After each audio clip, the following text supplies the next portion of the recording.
You've been resisting reality your entire life, and no one ever told you that this is where your exhaustion comes from. They told you to stay strong, to push harder, to never accept things as they are.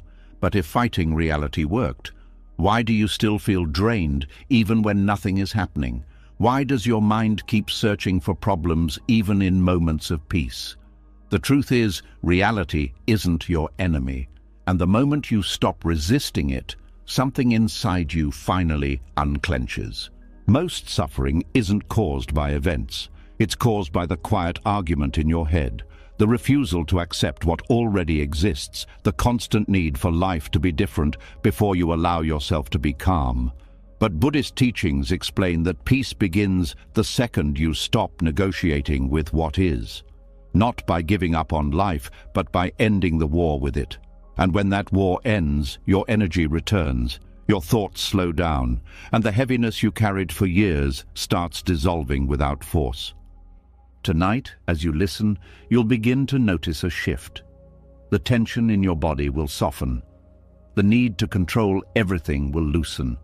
The fear of what might happen will fade into the background. You'll discover a calm that doesn't come from fixing life, but from finally allowing it. And when you wake up tomorrow, the world will look the same, but you will feel different. Lighter, clearer, no longer fighting every moment. This isn't just another explanation to hear and forget. This is what happens when you stop resisting reality and start living inside it. Are you ready? Let's begin. Something begins to shift the moment you stop asking life to be different before you allow yourself to breathe. The noise doesn't disappear all at once, but it loses its authority. What once felt unbearable starts to feel distant, as if the storm is still happening somewhere, just no longer inside you. Up to this point, the weight you carried came from resistance, from the silent fight against what already happened, what is already true, what refuses to bend to your preferences. Now, the deeper change begins, not by controlling reality, but by ending the war with it. Suffering has a strange way of disguising itself as responsibility. It tells you that if you keep thinking, keep replaying, keep analyzing, you might somehow undo what cannot be undone. The mind becomes a courtroom where the past is retried every day, hoping for a different verdict. But the verdict never changes. The event remains. The loss remains. The mistake remains. And the exhaustion grows not because of what happened, but because of the endless argument with what cannot be revised. When the mind finally stops objecting to facts, something unexpected happens. The pain that felt sharp begins to soften at the edges. Not because the situation improved, not because answers suddenly appeared, but because the resistance that amplified the pain is no longer feeding it. It becomes clear that a large portion of suffering was never in the event itself. It lived in the sentence, "This shouldn't be happening." That sentence is heavy. It carries frustration, helplessness, and quiet rage. It is the voice of a mind that refuses to accept limits. Yet reality has always operated on its own terms. It does not consult preferences. It does not negotiate with expectations. It simply unfolds. Fighting it is like trying to stop the ocean with your hands. The effort is real, but the result is exhaustion. Acceptance does not mean liking what happened. It does not mean approving of pain or pretending loss is fair. It simply means recognizing that the event has already occurred and cannot be reversed by mental protest. This recognition frees enormous energy that was previously trapped in resistance. Energy that can now be used for healing instead of fighting. There is a quiet relief in no longer having to rewrite reality. The body feels it first. Shoulders drop. Breathing deepens. The constant tension in the jaw releases. These physical changes happen because the nervous system is no longer preparing for a battle that cannot be won. It finally understands there is nothing to defend against. Many people fear that without resistance, they will become passive or weak. The opposite happens. When you stop wasting strength on denial, you have more strength available for meaningful action. Clarity replaces confusion. You begin to see what can actually be changed and what must simply be carried with grace. The war with what is often begins in childhood, when the mind learns that discomfort should be avoided at all costs. Over time, this becomes a habit of rejecting any experience that feels unpleasant. But life includes loss, uncertainty, aging, disappointment, and endings. Refusing to accept these realities turns every natural difficulty into a personal crisis. When acceptance enters, difficulties remain, but the crisis disappears. The experience becomes part of life, rather than a violation of it. This shift is subtle but profound. It is the difference between drowning and floating. The water is still there, but the relationship to it has changed. There is also a deeper understanding that emerges. Reality was never the source of suffering. Resistance was. Two people can face the same situation, illness, failure, rejection, and experience it differently depending on whether they are fighting it or allowing it. The one who fights carries anger and despair. The one who allows carries sadness but also peace. Sadness passes. Despair lingers. Allowing reality does not remove responsibility. It removes illusion. It clears the mind so decisions are made from truth rather than panic. You respond instead of react. You adapt instead of collapse. You move forward instead of staying trapped in the moment that hurt you. Something else fades when the war ends: the need to blame. Blame keeps the conflict alive by insisting someone or something must be held responsible for the pain. But once acceptance takes hold, blame loses its purpose. You no longer need a villain to justify your suffering. You simply acknowledge that life contains events beyond personal control. This acknowledgement brings humility, but also freedom. You stop measuring yourself against impossible standards of control. You stop believing that every outcome reflects your worth. Some things happen because conditions align in ways no individual could manage. Seeing this clearly removes the burden of carrying the universe on your shoulders. Time also begins to feel different. When resistance is active, time moves slowly because the mind is stuck replaying the same objections. When acceptance appears, time opens. Moments pass without dragging. The present becomes livable again because it is no longer compared to a past that cannot return. Relationships improve as well. Resistance often spills onto others in the form of irritability, withdrawal, or silent resentment. When inner conflict softens, patience returns. You listen more. You speak more gently. You stop expecting others to compensate for the peace you are withholding from yourself. There is a quiet dignity in accepting reality. It does not seek attention. It does not announce itself.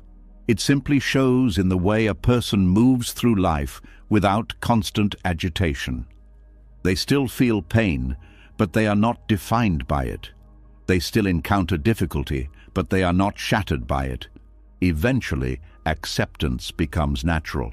The mind learns that arguing with facts only prolongs suffering. It begins to release resistance more quickly. Situations that once caused days of turmoil pass through in hours. Emotional recovery shortens because the energy of denial is no longer involved. The end of the war with what is also reveals a deeper peace that was always present beneath the noise. This peace does not depend on circumstances. It does not disappear when life becomes difficult.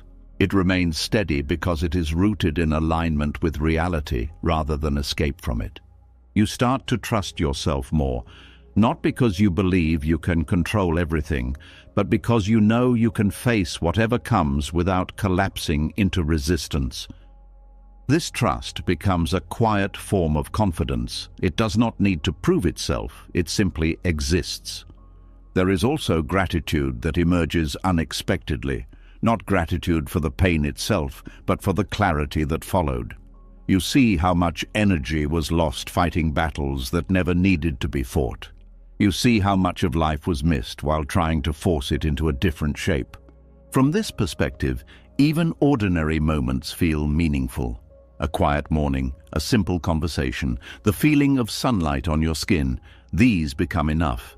Not because life became extraordinary, but because the mind stopped rejecting what was already here. Peace, then, is not something added to life. It is what remains when resistance is removed. It was always present, waiting behind the arguments, behind the expectations, behind the refusal to accept change. And once you experience this peace, you understand something that cannot be explained but only felt. Reality was never your enemy. It was the ground beneath your feet the entire time. The struggle came from trying to stand somewhere else. When the war ends, life does not suddenly become perfect. It becomes real. And in that reality, there is space to breathe, to heal, and to live without constantly bracing for impact. The mind, once obsessed with changing the past or securing the future, settles into the only place where life actually unfolds. Now. And in this quiet, unforced presence, suffering loses its grip, not through effort, but through understanding. The battle is over not because you won, but because you stopped fighting something that was never against you. When the fight with reality ends, a strange silence takes its place. At first it feels unfamiliar, almost uncomfortable, because the mind was so used to tension that calm feels like vulnerability. But inside that quiet, something begins to sharpen. You start noticing details you were too agitated to see before. You respond instead of react. You move with intention instead of desperation. This is where a deeper truth reveals itself. Acceptance was never weakness. It was clarity waiting for space to appear. Something shifts the moment you stop confusing acceptance with surrender. The fear was always that if you accepted reality, you would become passive, soft, incapable of protecting yourself. But what actually disappears is not your strength. It is the distortion that prevented you from using it wisely. Resistance clouds perception. It fills the mind with noise, assumptions, and emotional static. Acceptance clears the lens. It allows you to see situations as they are, not as your fear or frustration paints them. When perception becomes clear, action becomes precise. You stop wasting energy solving problems that only exist in imagination. You stop reacting to tone instead of meaning, to symbols instead of substance. Many conflicts escalate because people are responding to what they think is happening rather than what is actually happening. Acceptance anchors you in reality, and reality provides accurate information. There is also a quiet patience that emerges, not the forced patience of someone trying to appear calm, but a natural steadiness that comes from understanding that rushing does not produce better outcomes. Without resistance, urgency loses its grip. You still act, but you act at the right moment, with the right amount of force, in the right direction. This is precision, not doing less, but doing exactly what is needed and nothing more. Emotional reactions become more measured. Instead of immediate anger, there is a pause where understanding can enter. Instead of panic, there is observation. This pause is powerful because it prevents mistakes made in emotional blindness. Many regrets come from actions taken while the mind was overwhelmed. Acceptance protects against this by stabilizing awareness before action begins. You also become harder to manipulate. When you are not fighting reality, you are not desperate for control or validation. Desperation makes people predictable. It pushes them into choices that relieve discomfort quickly but create long-term consequences. Acceptance removes that urgency, allowing decisions to be guided by long-term clarity rather than short-term relief. There is a practical intelligence in acceptance that people rarely recognize. It acknowledges limits. It recognizes when effort is useful and when effort is wasteful. Pushing against something immovable only drains strength needed elsewhere.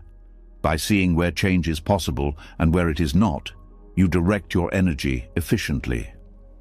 Relationships benefit from this precision as well. You stop trying to force others to be different before you can interact peacefully. You listen more carefully because you are not waiting for your turn to correct or defend.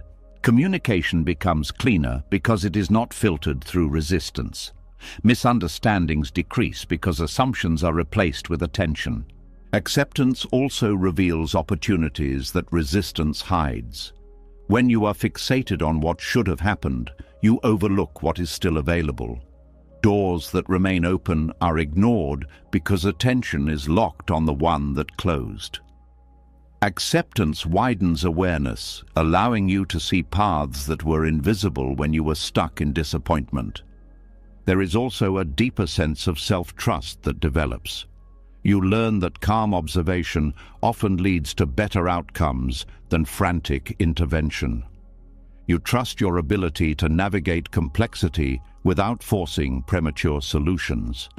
This trust reduces anxiety because you no longer feel that everything depends on immediate control.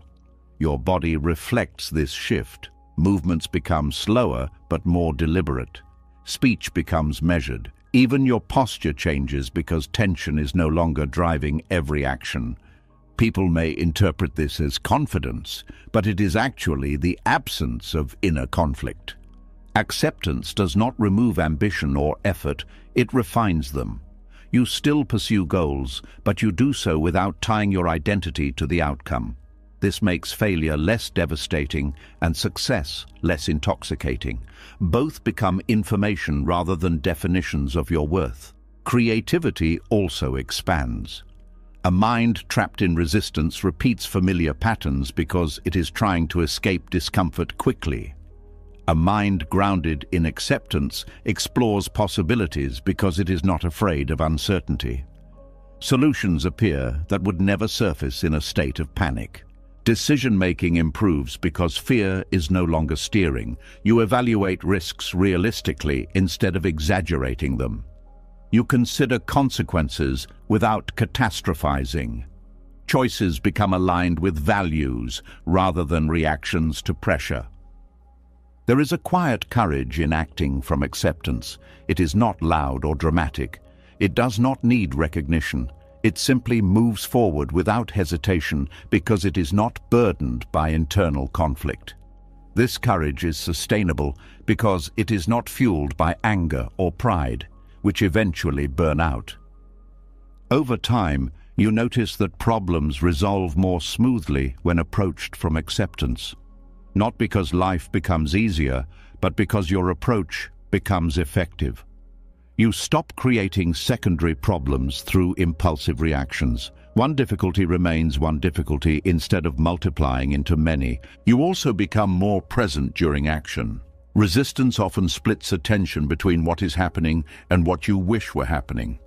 Acceptance unifies attention. All awareness is directed toward the task at hand. This increases performance in everything from conversations to complex work. There is a sense of alignment that replaces inner friction. Thoughts, emotions, and actions move in the same direction instead of pulling against each other. This alignment conserves energy and reduces exhaustion.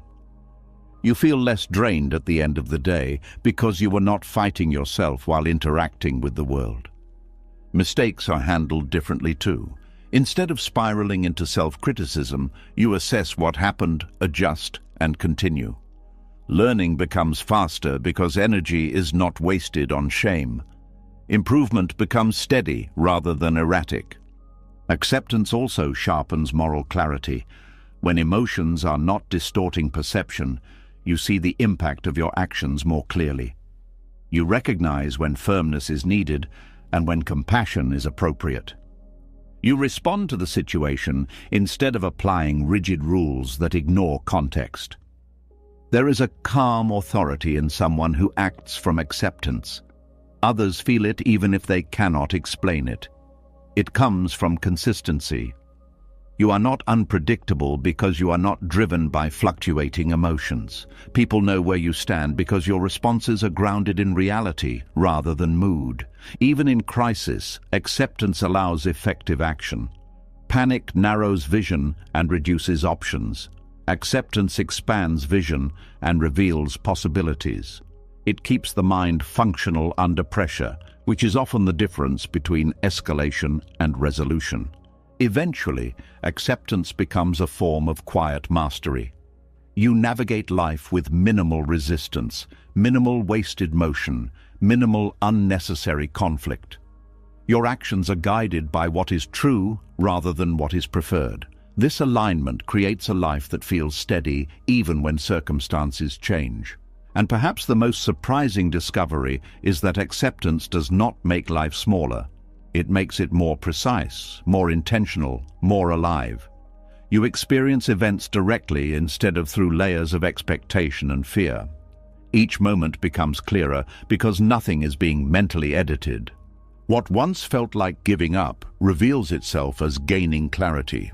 What once seemed like weakness reveals itself as disciplined awareness. Acceptance does not remove your ability to act. It removes the confusion that prevented you from acting wisely. The quiet that replaced the war with reality now becomes a source of intelligence. It guides you toward actions that are proportionate, timely, and effective. You no longer swing blindly at problems. You address them with accuracy. And in that accuracy, you find a new kind of strength, one that does not depend on resistance, one that does not exhaust itself, one that works with reality instead of against it.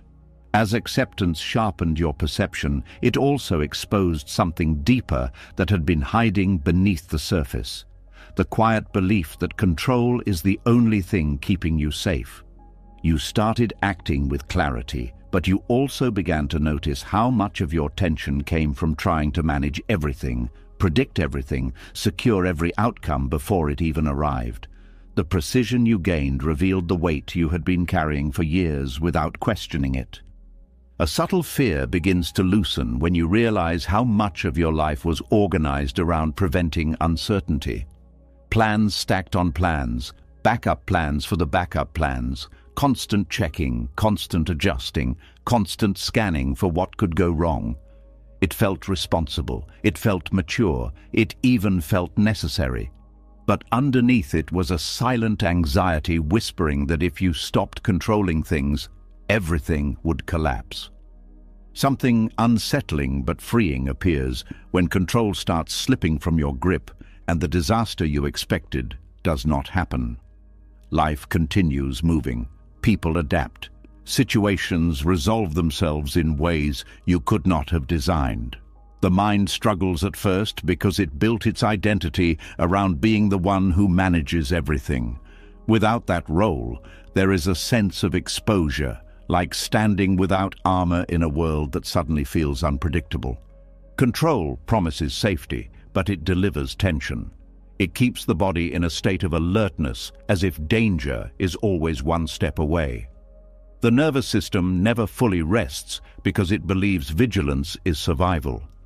When you loosen control, the body finally experiences moments of genuine ease, not because problems disappeared, but because the constant scanning stopped. You begin to notice how many of your decisions were driven by the need to avoid discomfort rather than the desire to live fully. Choices were filtered through fear of loss, fear of embarrassment, fear of uncertainty. Letting go of control removes that filter. Decisions become aligned with what matters instead of what feels safest in the moment. There is a different kind of security that emerges, one that does not depend on controlling circumstances. It comes from adaptability, from knowing that whatever happens, you can respond without breaking. This security is stable because it is internal. It does not fluctuate with external conditions. The illusion of control also distorts relationships. Trying to manage how others think, feel, or behave creates friction that slowly erodes connection. When control loosens, people feel less pressure, less resistance, more space to be themselves. Paradoxically, this often leads to deeper trust, because the relationship is no longer a negotiation for safety. You start to see how control was often an attempt to eliminate vulnerability. If everything is predictable, nothing can surprise you. If nothing can surprise you, nothing can hurt you. But life's richness comes from unpredictability, from moments that were never planned, from conversations that shift direction, from opportunities that appear without warning. Letting go does not mean becoming careless. It means recognizing the boundary between influence and dominance.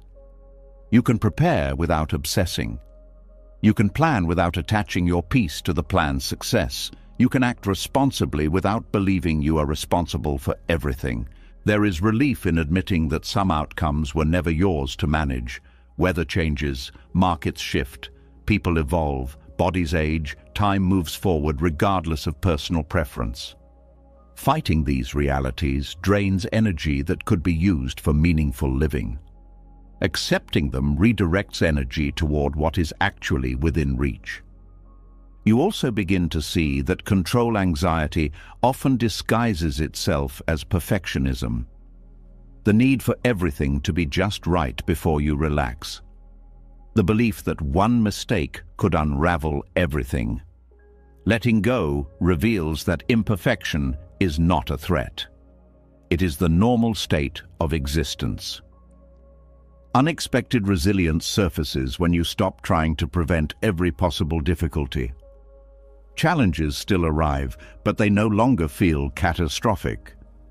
You meet them with curiosity instead of panic. You learn that discomfort is survivable, that uncertainty is navigable, that not knowing is not the same as being lost. There is also a shift in how you experience time. Control keeps you trapped in the future, constantly preparing for what might happen.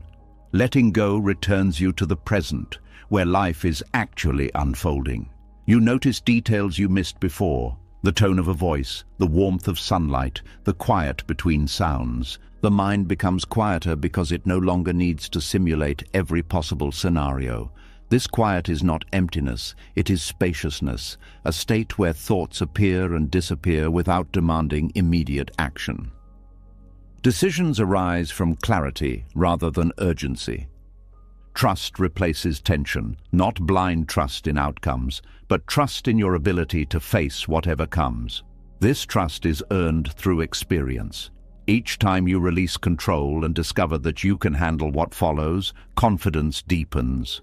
It becomes clear that security was never about preventing change, but about remaining steady within it. Fear loses some of its authority because it can no longer use uncertainty as a weapon. You realize that uncertainty was always present, even when you thought you were in control. Plans gave the illusion of stability, but reality was always fluid beneath them. There is also a newfound respect for the intelligence of life itself. Situations often resolve through a complex web of factors no individual could coordinate. Letting go allows these processes to unfold without interference. You participate rather than dominate. Your priorities shift. Instead of investing all your energy into controlling outcomes, you invest in developing qualities that remain valuable regardless of outcome. Patience, awareness, compassion, resilience. These qualities form a stable foundation that external changes cannot easily shake. The need to constantly prove competence fades. You no longer equate worth with the ability to manage everything. You allow yourself to be human, to not know, to learn as you go. This humility opens space for growth because you are no longer pretending to have complete control. Even success feels different. It becomes less about conquering uncertainty and more about navigating it gracefully. You appreciate achievements without clinging to them as proof of safety. You recognize that conditions can change, and that is not a failure, just the nature of existence. Moments of stillness become more frequent, not forced stillness, but natural pauses where nothing needs to be fixed or managed. In these pauses, there is a sense of quiet contentment that was previously drowned out by constant planning. The body mirrors this shift. Sleep improves because the mind is not rehearsing tomorrow's threats. Muscles relax because they are no longer bracing for impact. Breathing deepens because the system no longer interprets uncertainty as immediate danger. You also notice how much creativity was suppressed by the need for certainty. Innovation requires openness to the unknown. When control loosens, new ideas surface because the mind is willing to explore without guarantees. Freedom emerges in subtle ways. You take risks that align with your values instead of avoiding them out of fear. You allow experiences to unfold without scripting every detail. You engage with life as a participant rather than a manager. There is gratitude for unpredictability, not because it is always pleasant, but because it keeps life dynamic. It prevents stagnation. It invites growth. It reminds you that existence is not a machine to be operated, but a process to be lived. The deeper security that replaces control anxiety is quiet and steady. It does not announce itself. It does not depend on circumstances aligning perfectly. It simply exists as a calm confidence that whatever happens, you will remain present, responsive, and grounded. And in that grounded presence, you discover that safety was never found in controlling the world. It was found in no longer needing to. As the grip of control loosened, something else quietly revealed itself, the realization that not all pain was coming from life itself. Some of it was being produced inside, repeated, amplified, stretched across days, months, even years. You began to notice how one difficult moment could echo endlessly, not because it was still happening, but because the mind kept reopening it. Letting go of control created space to see this pattern clearly, and in that clarity, another shift became possible. There comes a point when you realize the pain you feel now is not always from the original wound, but from the constant touching of it. Like pressing on a bruise to check if it still hurts, the mind returns to the same memory, the same thought, the same question, reopening what could have been allowed to heal. The discomfort was real, but the repetition made it permanent. Something softens when you stop feeding the echo. The event remains in the past, where it belongs, instead of being dragged into the present again and again. You start to feel the difference between pain that arrives naturally and pain that is recreated by memory and resistance. One fades with time, the other grows stronger because it is rehearsed. Resistance has a multiplying effect. It turns a single experience into a narrative about your life, your identity, your future. A loss becomes proof that nothing lasts. A mistake becomes proof that you are inadequate. A rejection becomes proof that you are unworthy. The mind builds layers around the original event until the layers weigh more than the event itself. When resistance drops, those layers begin to fall away. You see that the story was heavier than the fact. Without the story, the experience becomes simpler. It hurts, but it no longer defines everything. It becomes one chapter instead of the entire book. There is relief in allowing pain to exist without trying to erase it. Fighting discomfort often prolongs it because the fight keeps attention locked on the sensation. Allowing it to be present without commentary lets it move through naturally. Emotions are designed to flow, not to be trapped under constant analysis. You also notice how resistance adds urgency. The feeling that something must be fixed immediately, that discomfort is unacceptable, that peace can only return when the situation changes. This urgency intensifies suffering because it creates pressure on top of pain. When urgency dissolves, patience appears. The body understands that it is allowed to process at its own pace. Memories lose their sharpness when they are no longer treated as threats. The nervous system stops reacting as if the past is happening again. What once triggered panic becomes a quiet recollection. The emotional charge fades because the mind is no longer interpreting it as danger. There is a deeper understanding that pain itself is not the enemy. It is information. It signals loss, change, vulnerability, love, attachment, all parts of being human. Resistance transforms this information into punishment. Acceptance transforms it into experience. You start to see how much of long-term suffering comes from the question that never finds an answer. Why did this happen? Why did they do that? Why didn't things turn out differently?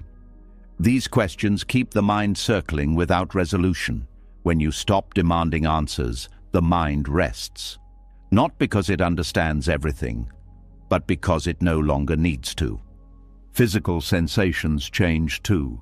Emotional pain often manifests as tightness in the chest, heaviness in the stomach, tension in the muscles. When resistance fades, these sensations loosen. The body releases what it was holding in preparation for a threat that no longer exists. Compassion for yourself begins to replace criticism. Instead of judging yourself for still hurting, you recognize that healing has its own rhythm. This compassion prevents secondary suffering, the pain of feeling pain. You allow yourself to be human without treating it as failure. Time regains its healing function. Resistance freezes you in the moment of impact, preventing movement forward. Acceptance allows time to do what it naturally does: create distance. With distance comes perspective. With perspective comes understanding. You also become less afraid of future pain. When you see that discomfort can pass without destroying you, fear loses some of its authority. You trust your ability to recover, to adapt, to continue living even after difficult experiences. Relationships improve because you stop projecting unresolved pain onto others. Instead of reacting to them as if they were responsible for past wounds, you respond to who they are in the present. This reduces unnecessary conflict and deepens connection. There is also freedom from the need to numb yourself. Many people distract, overwork, overconsume, or withdraw to escape discomfort. When resistance ends, these escapes become less necessary because the pain is no longer overwhelming. You can sit with it without being consumed by it. Creativity returns because mental space opens. The energy once used to maintain suffering becomes available for building something new. You start thinking about possibilities instead of replaying what cannot be changed. Grief transforms as well. Instead of being a permanent shadow, it becomes a quiet presence that visits but does not dominate. You remember without collapsing. You feel without being swallowed. There is a moment when you realize you have gone hours, maybe even days, without thinking about what once occupied your mind constantly, not because you forced yourself to forget, but because it no longer demands attention. Life quietly expands beyond the wound. You also become more present for others' pain. Having learned how suffering multiplies, you recognize the importance of simply being there instead of trying to fix everything. You listen without rushing. You understand without imposing solutions. Peace begins to feel natural instead of fragile. It is no longer dependent on everything going well. It coexists with uncertainty, with imperfection, with the possibility of future pain. This makes it durable. There is gratitude for the capacity to feel deeply, even when it hurts. Pain reveals what matters. It shows where love existed, where expectations lived, where attachment formed. Without resistance, this revelation becomes meaningful instead of overwhelming. Eventually, pain loses its ability to define your identity. You are not the person who was hurt.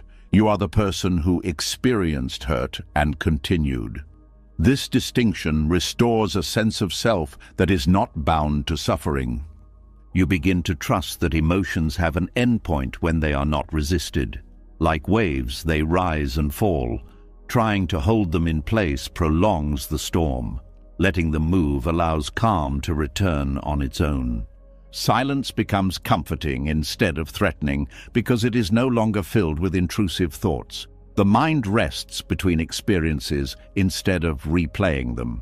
In that rest, you rediscover parts of yourself that were overshadowed by pain. Life feels lighter, not because nothing difficult ever happened, but because you are no longer carrying everything at once. You carry what is present, and you set down what has passed. The moment pain stops multiplying itself is not dramatic. There is no announcement, no clear boundary between before and after. It is recognized in small ways: a deeper breath, a quieter mind, a day that feels manageable again. And in that quiet, you understand something profound. Pain was never meant to stay forever. It stayed because resistance held it in place. When the grip loosens, it moves on, leaving behind wisdom, strength, and a softer way of being in the world. From here, life continues, not without difficulty, but without the endless echo that once made every difficulty feel permanent. As pain stopped multiplying itself, a quiet space opened where constant mental noise used to live. In that space, another pattern became visible: the endless need to understand everything before allowing yourself to relax. You noticed how often the mind demanded explanations, reasons, conclusions, as if calm was something that had to be earned through clarity. Without answers, it stayed restless, scanning, searching, refusing to settle. But the absence of explanation did not destroy you.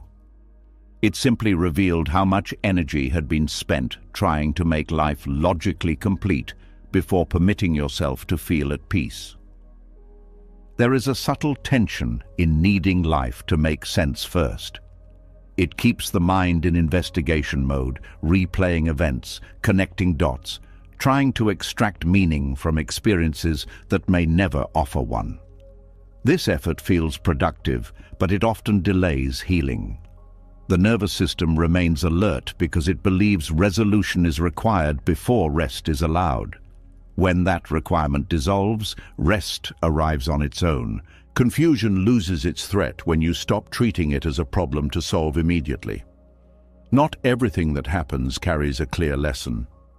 Some events are simply intersections of timing, circumstance, and chance. Accepting this uncertainty removes the pressure to decode every moment. Life becomes something to experience rather than something to analyze endlessly. There is relief in admitting that understanding is not a prerequisite for calm. You can sit in a quiet room without knowing how everything will unfold. You can breathe without resolving every unanswered question. This relief feels unfamiliar at first, like stepping outside without armor, but it quickly becomes liberating because the mind is no longer trapped in a loop of interpretation. Meaning often appears naturally when you stop forcing it. Insights surface during ordinary moments: walking, washing dishes, listening to rain, not during intense mental interrogation. By releasing the demand for immediate clarity, you allow understanding to emerge organically, shaped by time rather than pressure. You begin to notice how the search for meaning sometimes masks a deeper discomfort with uncertainty. The mind prefers a painful explanation over no explanation at all because certainty feels safer than the unknown. Letting go of this preference expands your tolerance for ambiguity. You become comfortable not knowing, which paradoxically makes you more adaptable to whatever comes. Relationships feel lighter too. You stop trying to decipher every word, every silence, every shift in behavior. Instead of assuming hidden motives, you respond to what is actually present. This reduces unnecessary misunderstandings created by overinterpretation. There is also a shift in how you view your own past. Events that once demanded explanation no longer hold the same urgency. You may never fully understand why certain things happened, and that realization no longer disturbs you. The past becomes quieter because it is not constantly being examined under a microscope. Peace begins to feel independent of circumstances. It is no longer postponed until life aligns perfectly. It exists alongside unanswered questions, alongside incomplete stories, alongside uncertainty about the future. This kind of peace is stable because it is not conditional. You discover that the need for everything to make sense was another form of control. It was an attempt to impose order on a reality that operates through complexity. Letting go of that need allows you to engage with life as it is, rather than as you wish it would be. Creativity deepens in this openness. Without rigid expectations about meaning, you become receptive to new perspectives. You explore possibilities without insisting they fit a predetermined narrative. Ideas connect in unexpected ways because the mind is no longer filtering them through the need for coherence. Decision-making becomes more intuitive. Instead of waiting for perfect clarity, you act based on what feels aligned in the present moment. You trust your ability to adjust as new information appears. This flexibility replaces the paralysis that comes from waiting for certainty. Time feels less oppressive. When you no longer believe every moment must lead somewhere meaningful, you can appreciate experiences for what they are. A quiet afternoon, a simple meal, a conversation that goes nowhere, these become sufficient without needing to justify their value. There is humility in accepting that life is larger than your understanding of it. This humility removes the burden of trying to master existence intellectually. You participate instead of dominating, observe instead of dissecting. You also become less judgmental toward others. Recognizing that not everything has a clear reason makes you more compassionate toward behaviors you once tried to categorize quickly. You allow complexity in people because you have allowed it in life itself. Anxiety decreases because the future is no longer treated as a puzzle that must be solved in advance. You prepare where you can and release what you cannot foresee. This balance creates a steady confidence that is not shaken by unpredictability. Gratitude emerges in unexpected ways. Without the pressure to extract meaning, you begin to appreciate experiences simply because they occurred.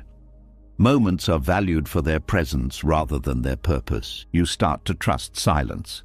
Silence without answers, silence without conclusions, silence that simply exists without explanation. This silence becomes restorative because it is free from mental effort. There is also a shift in identity. You stop defining yourself by the narratives you constructed to make sense of your life. You are not limited to the story you told to understand your experiences. You are free to evolve beyond it. Peace reveals itself as something simple, almost ordinary. It was hidden behind the belief that calm required resolution. When that belief dissolves, calm becomes accessible at any moment. You realize that life continues whether or not you understand it. Seasons change, people grow, opportunities appear, endings occur. Understanding may follow, but it is not required for movement. Accepting this flow allows you to move with it instead of standing still waiting for clarity. There is courage in allowing uncertainty to exist without resistance. It is not the dramatic courage of confrontation, but the quiet courage of openness. You remain receptive even when outcomes are unclear. Joy becomes less dependent on explanation as well. You enjoy experiences without needing to justify them. Laughter does not need a reason. Beauty does not need interpretation. Presence becomes enough. You begin to see how much suffering came from postponing peace until life felt coherent. That postponement kept peace always just out of reach. Removing the condition brings it into the present. The mind learns to rest in not knowing. This rest is not ignorance, but acceptance of limits. It acknowledges that some aspects of existence are meant to be lived rather than understood. And in that acceptance, a gentle freedom appears. You are no longer chasing answers as if they hold the key to your stability. You are stable because you stopped requiring answers to feel whole.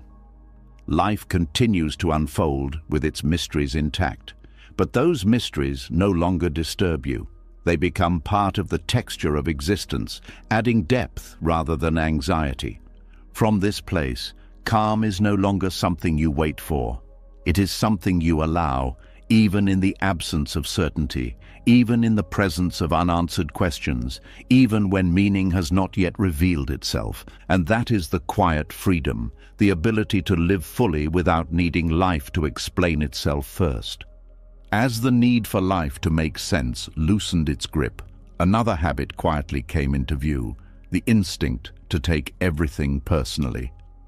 When explanations were no longer required for peace, you began to notice how often the mind turned confusion into a story about you. Not just about what happened, but about what it supposedly meant about your worth, your luck, your place in the world. The search for meaning had been replaced by something subtler, the belief that events were somehow aimed at you. A heavy feeling starts to fade when the question, "Why is this happening to me?" loses its authority. That question carries an assumption that life is singling you out, targeting you, measuring you. It centers every difficulty around identity, transforming random events into personal verdicts. When this assumption dissolves, the emotional weight attached to events begins to fall away. There is a quiet realization that many things were never about you at all. People act from their own fears, histories, desires, and limitations. Circumstances unfold from countless conditions, intersecting in ways no individual controls. Weather changes, economies shift, relationships evolve, bodies age, not as punishments, but as natural processes. Seeing this clearly removes the sense of being personally attacked by existence. Victim consciousness thrives on narratives. It repeats the same story until it feels like truth, that you are unlucky, overlooked, misunderstood, burdened more than others. These stories shape perception, filtering new experiences through old conclusions. When you release them, perception becomes more neutral. You respond to what is happening now rather than what it reminds you of. There is relief in no longer needing a reason for suffering that centers your identity. Pain becomes something you experience, not something that defines you. You are not the one life keeps testing. You are the one living through events that happen to all humans in different forms. This shift changes how memory works. Instead of recalling the past as evidence of injustice, you see it as a series of moments shaped by many factors. Regret softens because you recognize how limited your awareness was at the time. You did not fail life. You acted with the understanding you had. Resentment begins to dissolve because it depends on the belief that someone deliberately caused your suffering. When you see how people are often driven by their own confusion and pain, anger loses its intensity. Compassion replaces it, not as forgiveness forced by effort, but as understanding that hurt people often hurt others without intending to. There is also freedom from comparison. Victim consciousness measures your difficulties against others, reinforcing the idea that you have been treated unfairly. Releasing this mindset allows you to see that everyone carries struggles you may never fully understand. Life becomes less about fairness and more about resilience. Responsibility returns in a healthier form. Without the victim narrative, you regain the ability to influence what is still within your reach. Instead of focusing on what happened, you focus on how you move forward. This restores a sense of agency that victimhood quietly erodes. Relationships become less defensive. When you are not expecting to be wronged, you listen without preparing counter-arguments. You communicate without assuming hidden hostility. Trust grows because you are no longer interpreting every action through a lens of suspicion. There is also a shift in how you handle criticism. Without the belief that you are under attack, feedback becomes information rather than insult. You evaluate it calmly, accepting what is useful and discarding what is not. Your self-worth becomes less dependent on others' opinions. The body reflects this change. Chronic tension associated with defensiveness begins to release. Shoulders drop, breathing deepens, posture opens. You no longer carry yourself as if bracing for impact. You start noticing opportunities where you once saw obstacles. Victim consciousness narrows focus to what is unfair, blinding you to possibilities. When it fades, curiosity returns. You explore instead of retreating. You experiment instead of assuming failure. Gratitude becomes easier because attention is no longer fixed on perceived injustice.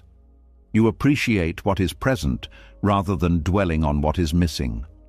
This appreciation does not deny hardship, it balances it.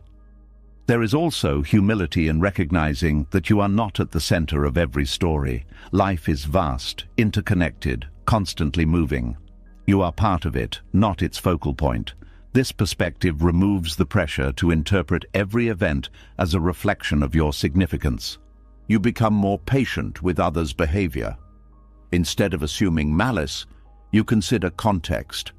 Someone's harsh words may come from stress, fear, or misunderstanding, rather than a desire to harm you. This understanding prevents unnecessary conflict. Inner dialogue changes too. The voice that once said, "This always happens to me," becomes quieter. In its place appears a more balanced perspective. This happened, and now it is over. The absence of dramatization reduces emotional intensity. Healing accelerates because energy is no longer spent reinforcing the wound through narrative. You allow experiences to settle without constantly reopening them to confirm your story. Time regains its ability to soften edges. You also stop seeking validation for your suffering. Victim consciousness often looks for agreement from others to justify its perspective. Without it, you no longer need others to confirm that you were wronged in order to feel understood. There is a quiet dignity in accepting life without interpreting it as persecution. You carry yourself with steadiness instead of defensiveness. You engage with challenges directly instead of filtering them through identity. Purpose emerges in unexpected ways. Without being defined by past pain, you explore what truly matters to you now. You build a life based on values rather than reactions to old wounds. Joy becomes less fragile because it is not overshadowed by suspicion that something will ruin it. You allow yourself to enjoy moments without anticipating disappointment. There is also forgiveness toward yourself. Victim narratives often include self-blame disguised as regret. Releasing them allows you to see your past choices with compassion rather than harsh judgment. You become less reactive to minor inconveniences. Without the underlying belief that life is unfair to you, small frustrations remain small. They pass quickly instead of triggering larger emotional responses. Confidence grows from this stability, not the loud confidence of superiority, but the quiet confidence of someone who no longer feels targeted by existence. You trust your ability to navigate whatever arises. Presence deepens because attention is no longer divided between the current moment and the story of why it shouldn't be happening. You experience life directly, without commentary. You also recognize how much suffering came from defending an identity built around hardship. Letting that identity fade feels like stepping out of a heavy costume you forgot you were wearing. Compassion for others increases because you see how easily anyone can fall into victim narratives when pain is fresh. You support without reinforcing the belief that they are powerless. There is peace in realizing that life was never singling you out. It was unfolding according to patterns larger than individual preference. You were not being punished. You were participating in the human experience. And in that realization, the question that once dominated your mind fades into silence. Not because you found an answer, but because you no longer need one. What remains is a calm understanding that you are not defined by what happened to you, but by how you choose to live now. From this place, life feels less like a battle and more like a journey. You are finally free to walk without carrying the weight of personal grievance. As the sense of being singled out by life faded, something even more surprising came into view. It was no longer just about releasing the belief that events were happening to you, but seeing that events were not hostile in the first place. The feeling of being targeted had quietly shaped how you interpreted everything. Delays felt like sabotage, endings felt like betrayal, obstacles felt like personal blocks placed in your path. When that lens cracked, reality began to look different, less like an enemy and more like a movement that never stopped for anyone. A strange calm appears when you realize life is not pushing against you. It is simply unfolding. The rain does not fall to ruin your plans. Time does not move to take something away from you. People change not to hurt you, but because change is the nature of living things. When this becomes clear, tension dissolves because there is no longer an invisible opponent to defend yourself against. You start noticing how much energy was spent bracing for attacks that never truly existed. The body carried a constant readiness, as if the next disappointment would confirm that the world was against you. Without that expectation, the nervous system relaxes. You move through situations without anticipating harm in every turn. There is also a shift in how you interpret obstacles. Instead of seeing them as barriers placed deliberately in your way, you see them as part of the terrain. Just as a river flows around rocks without questioning why they are there, you begin to navigate challenges without assigning intention to them. This removes frustration, because frustration often comes from believing something should not exist. Patience deepens because processes take time, regardless of personal preference. Growth, healing, learning, rebuilding, all unfold gradually. When you stop expecting instant results, you stop interpreting slow progress as failure. You allow things to develop at their natural pace. Your relationship with uncertainty changes too. Instead of treating it as a threat, you see it as an open field where possibilities exist. The unknown becomes space rather than danger.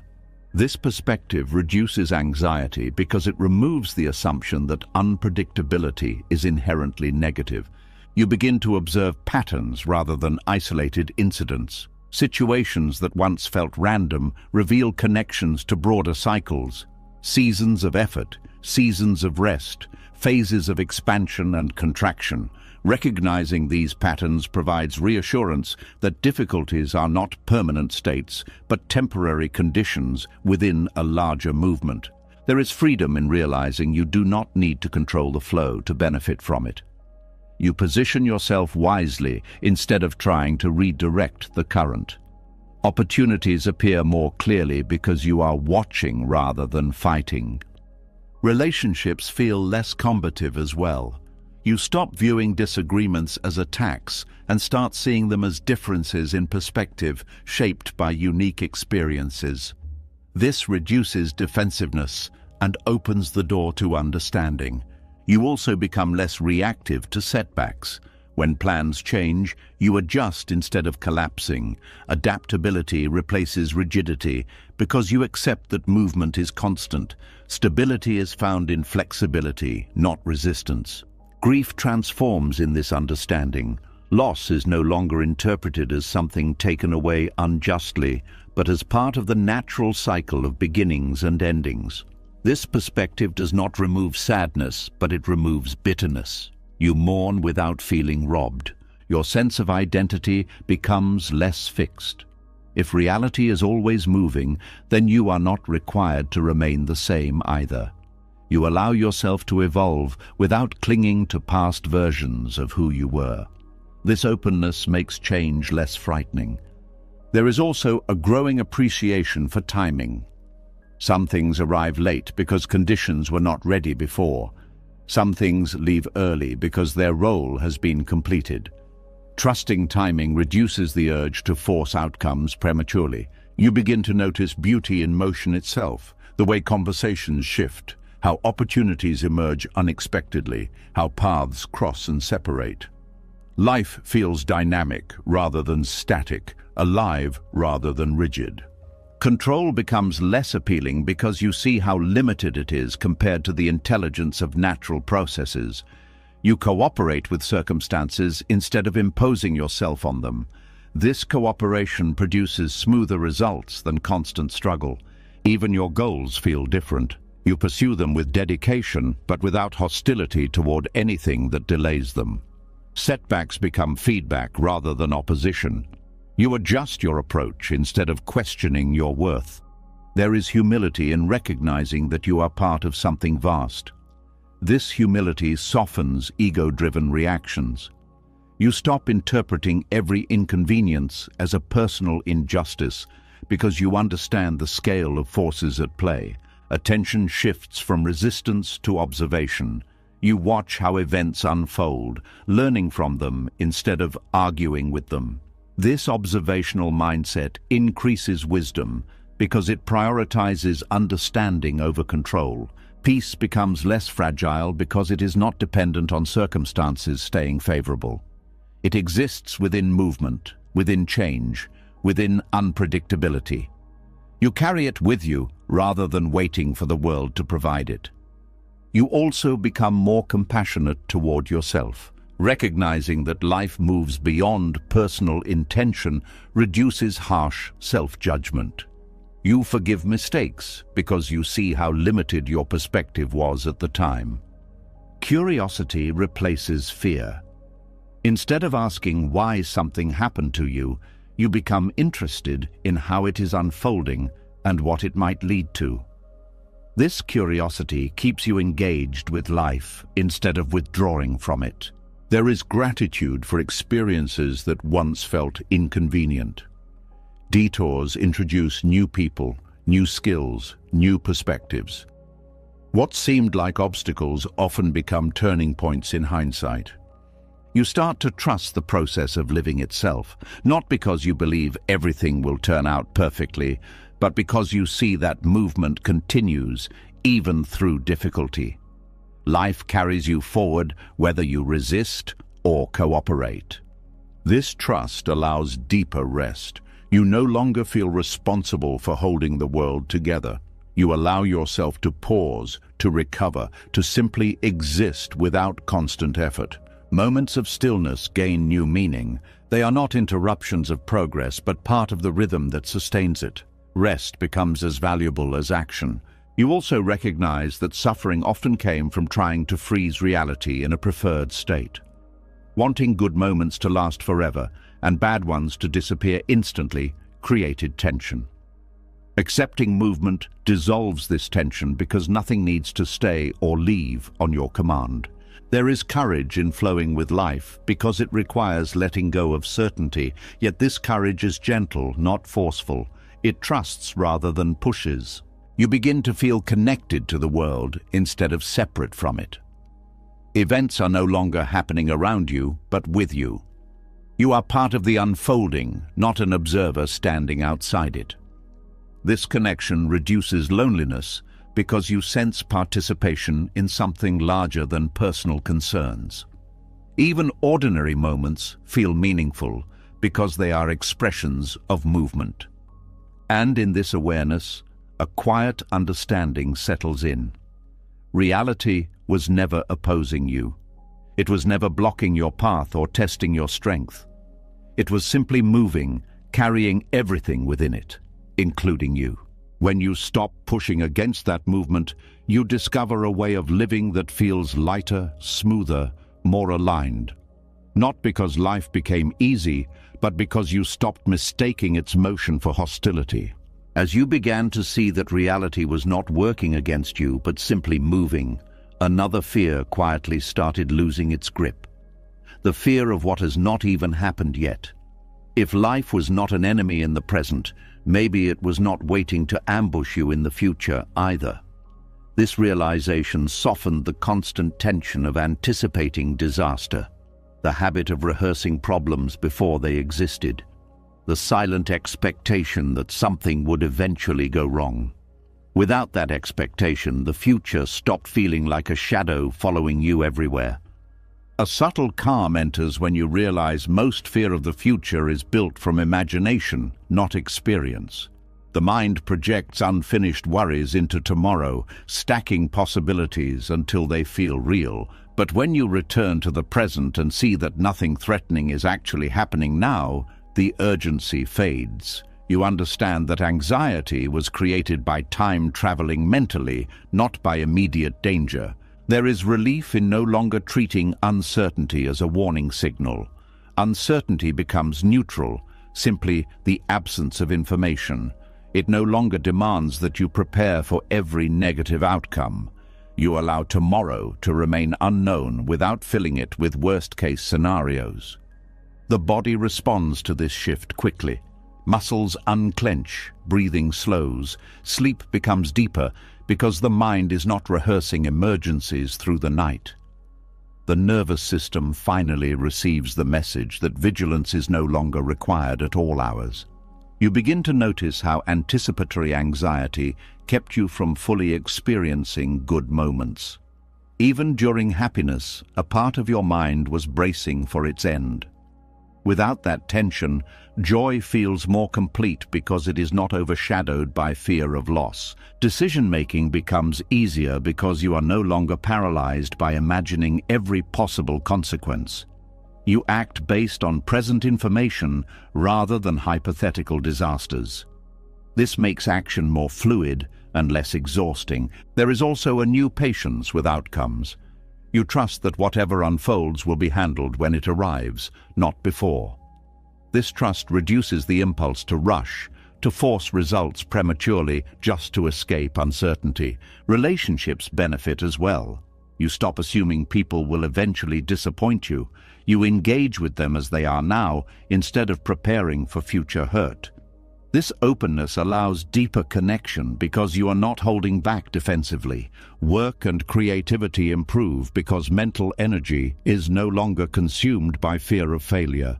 You focus on the task itself rather than the imagined consequences of doing it wrong. This presence increases both quality and enjoyment. You start recognizing how often anxiety was tied to the illusion of control. Wanting guarantees before taking steps, wanting assurance that everything would work out before committing. Letting go of that need frees you to move forward without waiting for certainty that may never come. There is also acceptance that discomfort is part of growth. Fear of the future often comes from fear of feeling unprepared or exposed. When you accept that these feelings are survivable, they lose their ability to intimidate you. Gratitude for the present deepens because it is no longer overshadowed by future worries. Ordinary moments feel sufficient without being compared to what might go wrong later. You become less reactive to news, predictions, and speculation. Instead of absorbing every alarming possibility, you maintain perspective, recognizing that not everything you hear will affect your life directly. Your sense of time changes. Instead of living ahead of yourself, you live with yourself. Days feel fuller because attention is not divided between now and imagined tomorrows. Hope becomes more realistic. It is no longer tied to specific outcomes, but to the belief that you can navigate whatever occurs. This hope is stable because it does not depend on circumstances aligning perfectly. There is courage in allowing the future to unfold without interference. It is a quiet courage, grounded in acceptance rather than bravado. You face uncertainty without needing to conquer it. Mistakes lose their power to haunt you before they even happen. You stop fearing errors so intensely because you know they can be corrected, learned from, integrated into your growth. You also become more adaptable. When plans change, you adjust instead of collapsing into frustration. Flexibility replaces rigidity because you are not clinging to a fixed vision of how things must go. Moments of stillness feel safe instead of threatening because they are no longer filled with anxious predictions. Silence becomes restorative rather than unsettling. Your identity shifts from someone trying to secure the future to someone capable of meeting it. This shift brings confidence that does not rely on external guarantees. There is also compassion for others who are still trapped in anticipatory fear. You recognize the exhaustion in their eyes, the tension in their voices, because you once carried it too. Your calm presence becomes reassuring to them. You begin to trust timing. Some things cannot be forced, only allowed. Opportunities, healing, understanding, All arrive when conditions are ready, not when anxiety demands them. There is freedom in not needing to know how everything will turn out. You engage with life as a process rather than a destination. This perspective makes each step meaningful on its own. Even setbacks lose their ability to dominate your thoughts beforehand. If they happen, you deal with them then. Until that moment, you allow yourself to live without borrowing trouble from the future. Energy returns because it is no longer invested in preventing hypothetical scenarios. You channel it into actions that enrich the present, learning, connecting, creating. You notice beauty more easily because attention is not preoccupied. Colors seem brighter, sounds clearer, experiences richer when the mind is not elsewhere. There is also a quiet faith that develops, not in a specific outcome, but in life's capacity to carry you through change. This faith is grounded in experience, in having faced uncertainty before and survived. Peace becomes durable because it is not tied to certainty. It coexists with the unknown, with unpredictability, with open possibilities. And eventually, the future loses its intimidating shape. It becomes simply another direction in which life will move, not a looming threat. You walk toward it without resistance, without dread, with the steady understanding that whatever awaits will be met when it becomes present. In that understanding, anticipatory anxiety collapses, not through force, but through the realization that the future never had power over you. Only the stories you told about it did. As the future stopped feeling like a threat waiting in the distance, attention naturally returned to what was actually here. Without constant scanning ahead for danger, another habit became visible: the mind's tendency to leave the present altogether. Even when nothing was wrong, it slipped backward into memories or forward into possibilities, rarely staying where life was unfolding. You began to notice that exhaustion did not come only from fear of tomorrow, but from being pulled between what already happened and what had not yet occurred. A quiet sadness surfaces when you realize how much of your life was lived somewhere else. Conversations half heard because your mind was replaying an old mistake. Moments of beauty missed because you were rehearsing a future worry.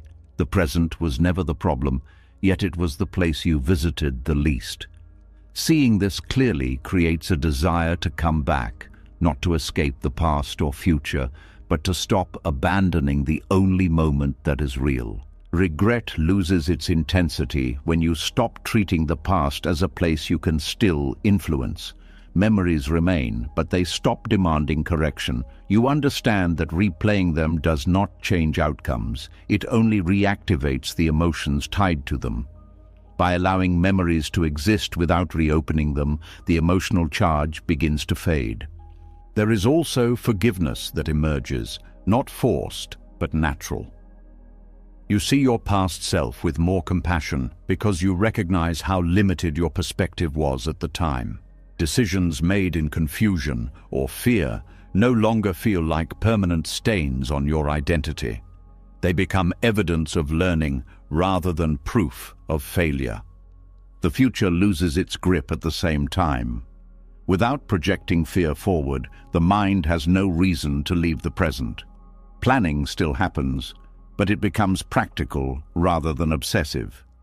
You prepare and then return to now instead of living inside scenarios that may never occur.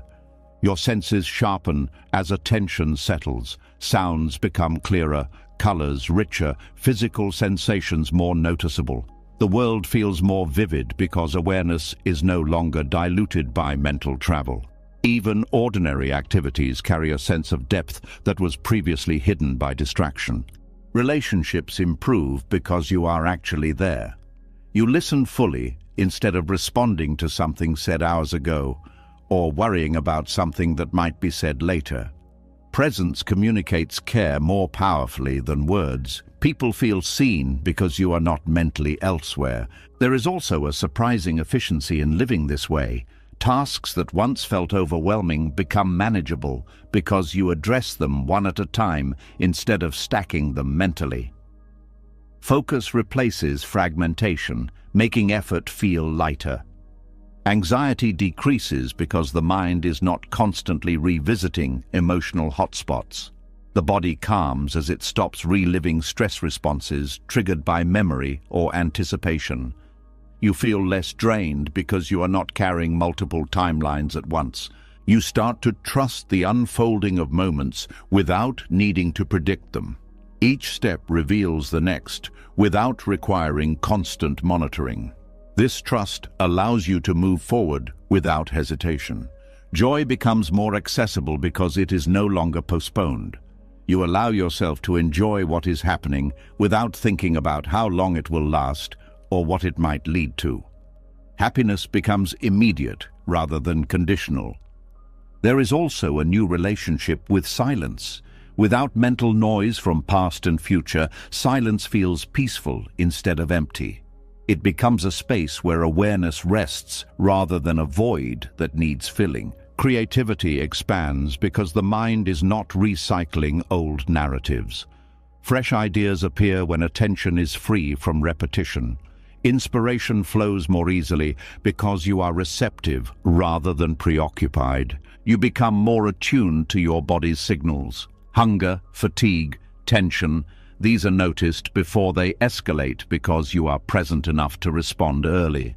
Self-care becomes intuitive rather than scheduled. Time itself feels different.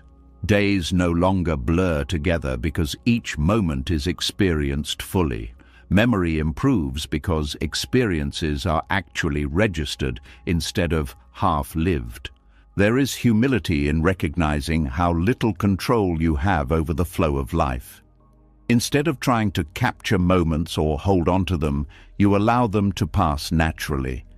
This acceptance reduces the fear of loss because you are no longer clinging. You also become less reactive to triggers. When memories surface, you observe them without diving in. They pass like clouds rather than pulling you into storms. This observation creates distance between you and your thoughts. Gratitude deepens because attention rests on what is present rather than what is missing. You appreciate small details that were previously overlooked. The rhythm of breathing, the warmth of light, the comfort of quiet. Your identity becomes less tied to your history. You are not defined by what happened before. You are defined by how you show up now. This freedom allows growth without the weight of past labels. Fear of missing out fades because you are fully engaged in what you are doing. Comparison loses its appeal because you are not mentally measuring your life against others' timelines. There is also a sense of timelessness that occasionally appears, moments where awareness feels expansive and unhurried. In these moments, the pressure of schedules and deadlines loosens, replaced by a deeper rhythm. You become more patient because you are not rushing toward an imagined future. Waiting no longer feels like wasted time. It becomes another opportunity to be present. Even pain is experienced differently. Without resistance or mental escape, discomfort is felt directly and often passes more quickly. Suffering decreases because it is not prolonged by analysis. There is a quiet confidence in knowing you can return to the present at any time. No matter how far the mind wanders, awareness is always available as an anchor. You also recognize how rare true presence is in a distracted world. This recognition increases appreciation for moments when you share it with others. Simple interactions become meaningful because they are fully lived. Peace stabilizes because it is grounded in reality rather than memory or projection. It does not depend on circumstances aligning perfectly. It exists as long as attention remains here. Eventually, living in the present becomes less of an effort and more of a default. The mind still travels, but it returns more quickly. The pull of now becomes stronger than the pull of elsewhere. And in that return, you discover something simple yet profound. Life was never happening in the past or the future. It was always here, waiting patiently for your attention. As your attention returned to the present and stopped wandering through past regrets and future fears, something subtle began to reveal itself. Life was no longer a blur of reactions happening faster than you could understand them. You started noticing a small opening between what happened and what you did next. It had always been there, but the noise of emotional time travel kept you from seeing it. In that opening, a new kind of power appeared, quiet, steady, and deeply freeing. A gentle shift occurs the first time you recognize that you are not required to react immediately. For most of your life, reactions felt automatic, as if events pulled responses out of you without permission. Words triggered words, tone triggered tone, stress triggered urgency. But when awareness settles in the present, the chain breaks. You see the event clearly, and instead of being swept away, you pause. That pause is not hesitation or weakness. It is clarity gathering itself before movement. In that brief stillness, emotions rise and fall without dictating action. You feel anger without lashing out, fear without retreating, excitement without rushing blindly. The experience is new because it reveals that feelings are signals, not commands. There is relief in discovering that you do not have to be controlled by your first impulse. The first impulse often comes from habit, conditioning, or past wounds rather than wisdom. When you allow it to pass, deeper understanding surfaces. You respond from who you are now instead of who you were shaped to be. Communication changes immediately. Instead of reacting defensively, you listen fully. You consider meaning rather than tone alone. You choose words that reflect intention rather than emotion. Conversations become calmer because you are no longer escalating them unconsciously. You also become more trustworthy to yourself. Acting from awareness instead of impulse creates consistency. You stop surprising yourself with reactions you later regret. This consistency builds confidence because you know you can handle situations without losing control. There is a sense of dignity in responding rather than reacting. You carry yourself with steadiness even in difficult moments. Others notice this calm presence, often without understanding why it feels reassuring. Conflict loses its intensity because escalation requires immediate reaction from both sides. When one person pauses, the energy changes. Anger has nowhere to land.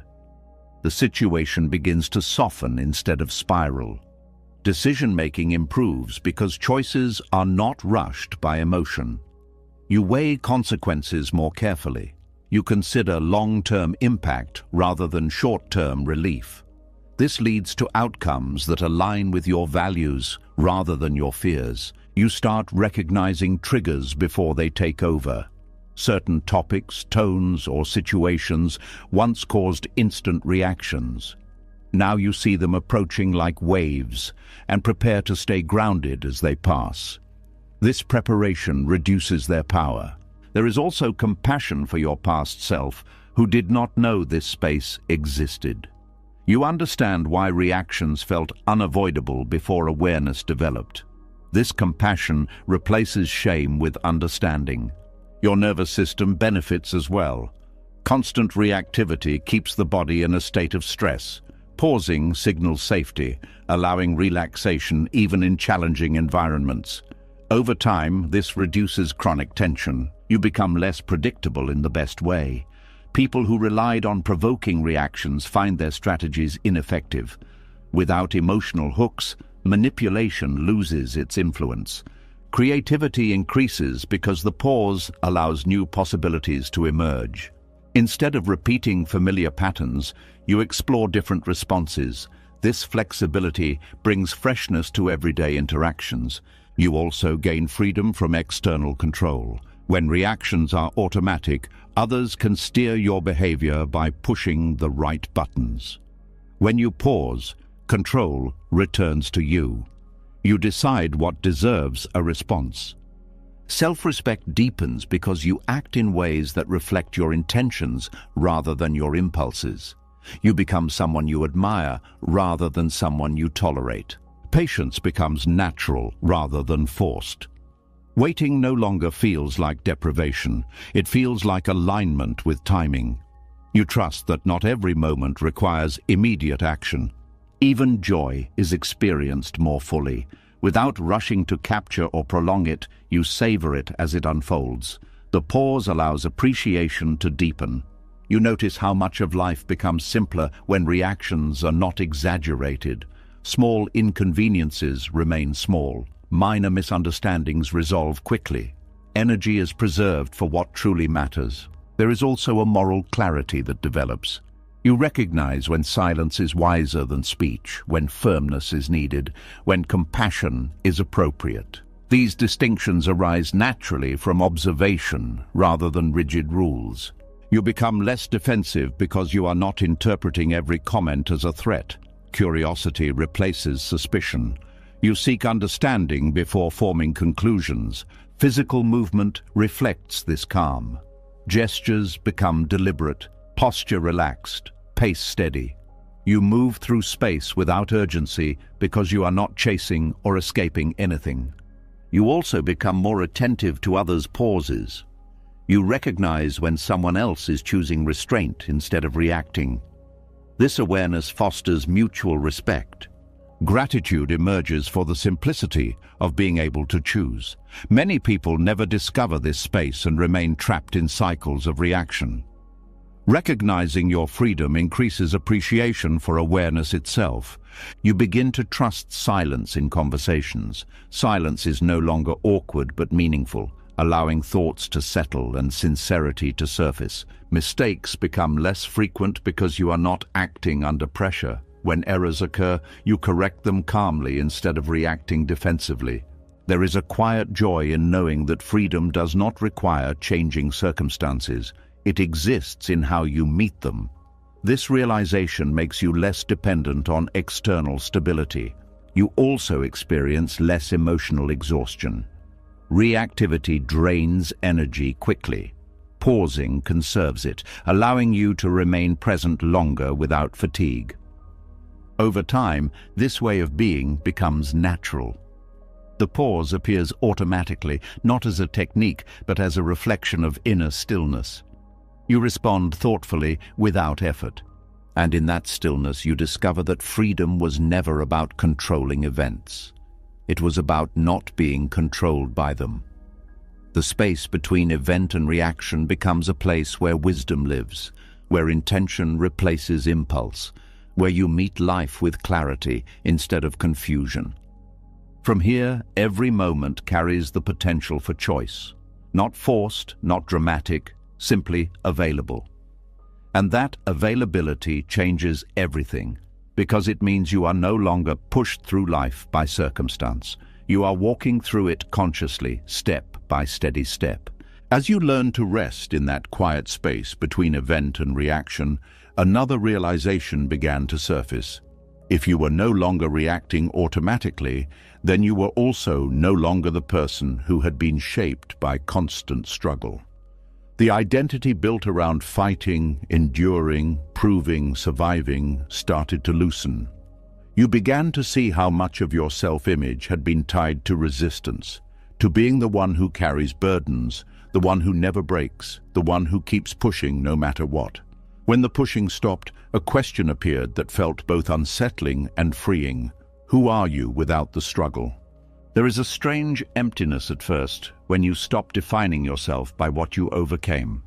Struggle had given your life a narrative, a sense of purpose, even a sense of strength. Without it, the mind searches for familiar tension, as if calm is something suspicious. But this emptiness is not loss. It is space. Space that was previously occupied by constant effort. You start noticing how often you introduce stress into situations that did not require it, simply because tension felt normal. Peace felt unfamiliar, almost undeserved. Letting go of the struggle identity means allowing ease to exist without feeling guilty about it. There is relief in no longer needing to prove resilience at every moment. You do not have to demonstrate strength through suffering. You do not have to carry more than necessary to validate your worth. Strength becomes quieter, expressed through steadiness rather than endurance. Your self-talk changes. Instead of describing yourself as someone who has been through so much, you begin to see yourself as someone who is free to experience life without carrying past battles into every situation. The story shifts from survival to presence. Relationships become lighter because you are not unconsciously seeking roles that confirm your old identity. You stop gravitating towards situations that require you to be the fixer, the protector, the one who sacrifices constantly. You allow mutual support instead of one-sided giving. There is also freedom from comparison based on hardship. You no longer measure your experiences against others' struggles to determine who has suffered more. Compassion replaces competition. Your goals change as well. Instead of pursuing achievements to escape past pain or prove your strength, you pursue what genuinely interests you. Motivation becomes curiosity instead of pressure. Rest becomes restorative rather than uncomfortable. Previously, stillness felt like stagnation because struggle had conditioned you to equate movement with value. Now, rest feels like alignment, a necessary part of living fully. You also become more playful. Without the weight of constant seriousness, humor returns. You laugh more easily because you are not guarding yourself against the next challenge. Creativity expands because your mind is no longer occupied with maintaining an image of toughness. You explore ideas without fear of appearing vulnerable or uncertain. There is compassion for the version of you that needed struggle to feel significant.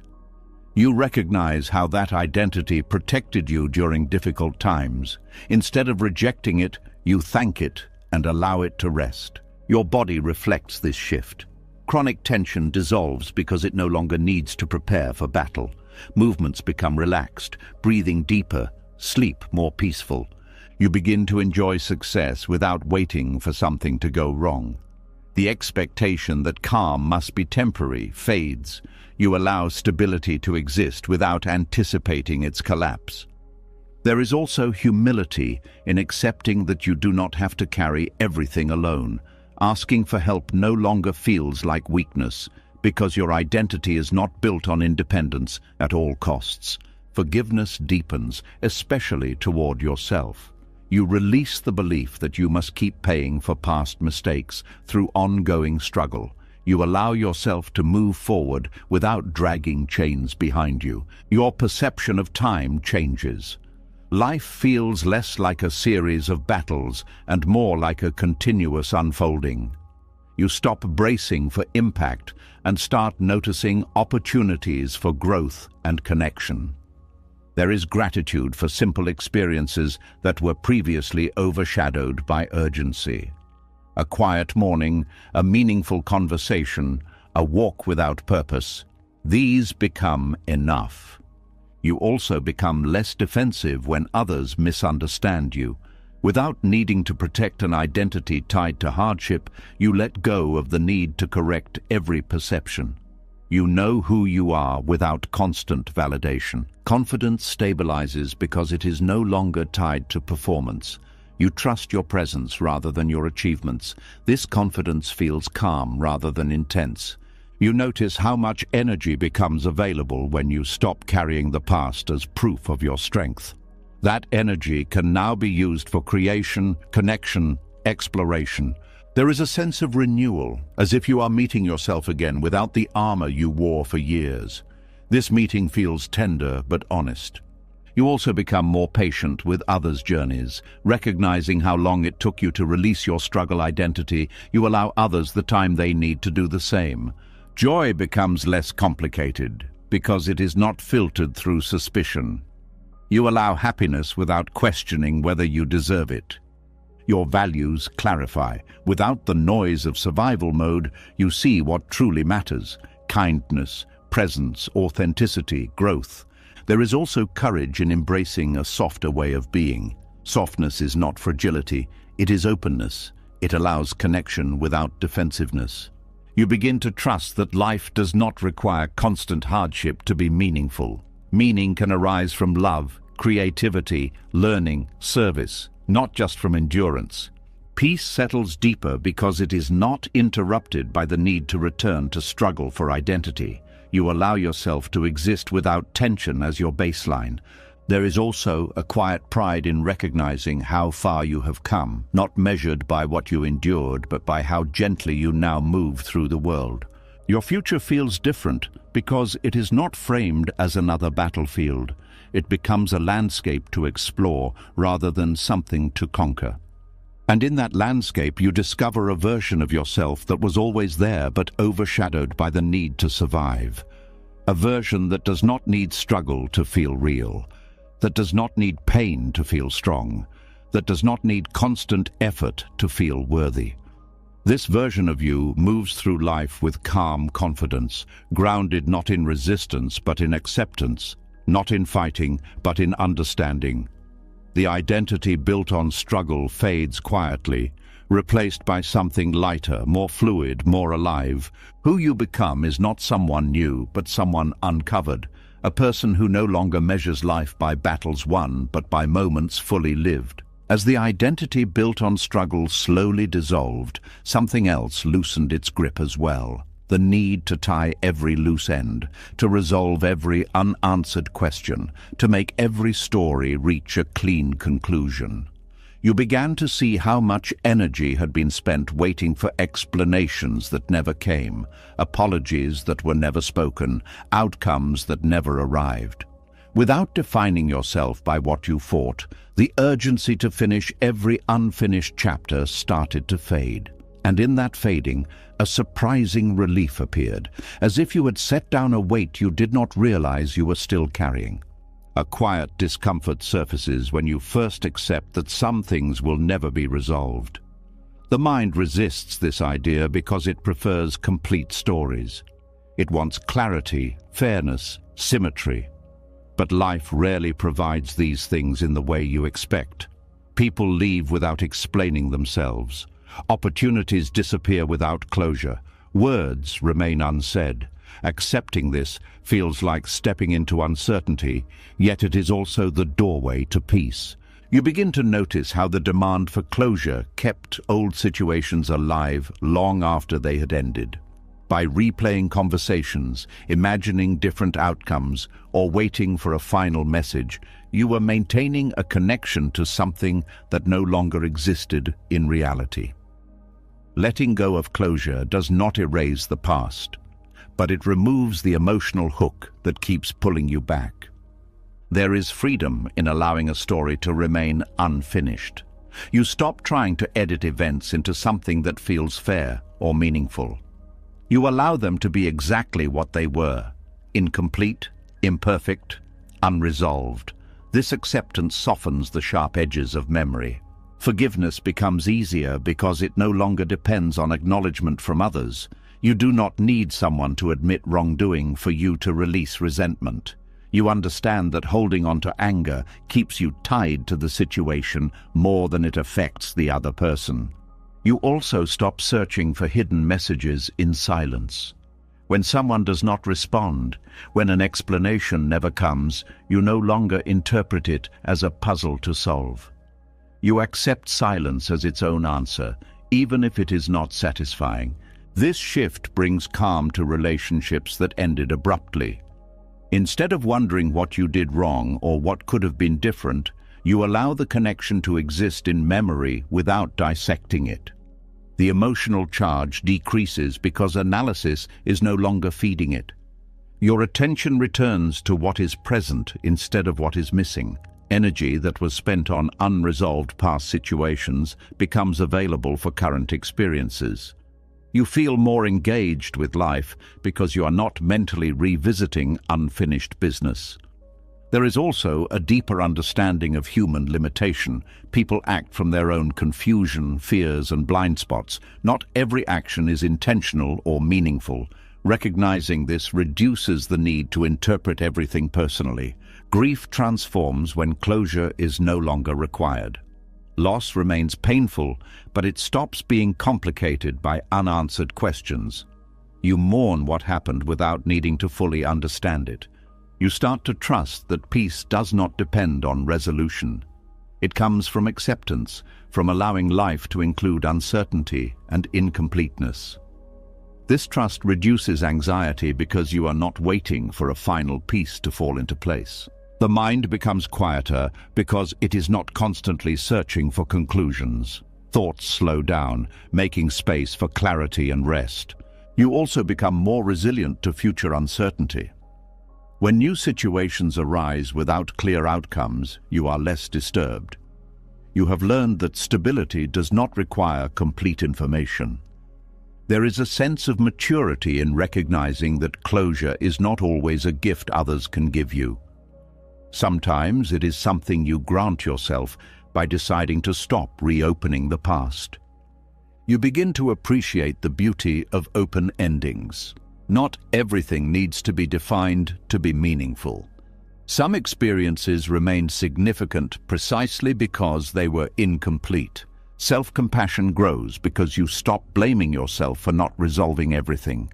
You accept that you did what you could with the understanding you had at the time. Your expectations of others become more realistic. You no longer demand perfect communication or emotional clarity from people who may not be capable of providing it. There is also relief in not needing to explain yourself endlessly. You allow misunderstandings to exist without chasing correction. Your sense of identity no longer depends on being fully understood by everyone. You discover that closure often comes quietly when you stop searching for it. Distance, time, and acceptance do their work without force.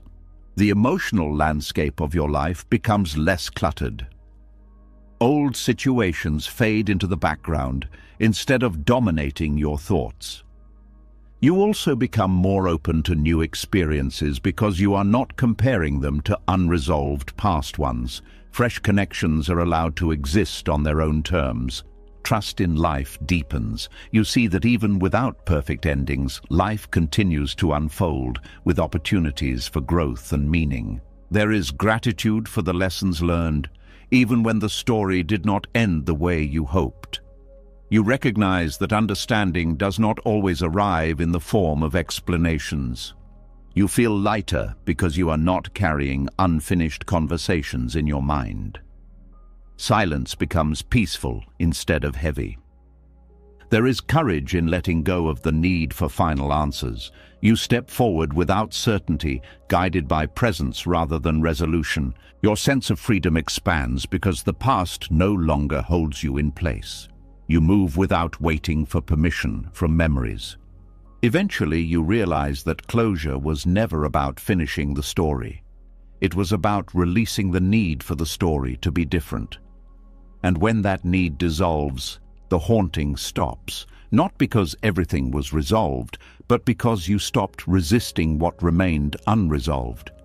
In that acceptance, life opens again, not as a series of problems to solve, but as a flow of experiences to live. As the need for closure faded and unresolved stories stopped pulling your attention backward, another habit began to weaken without effort: the constant urge to measure your life against someone else's.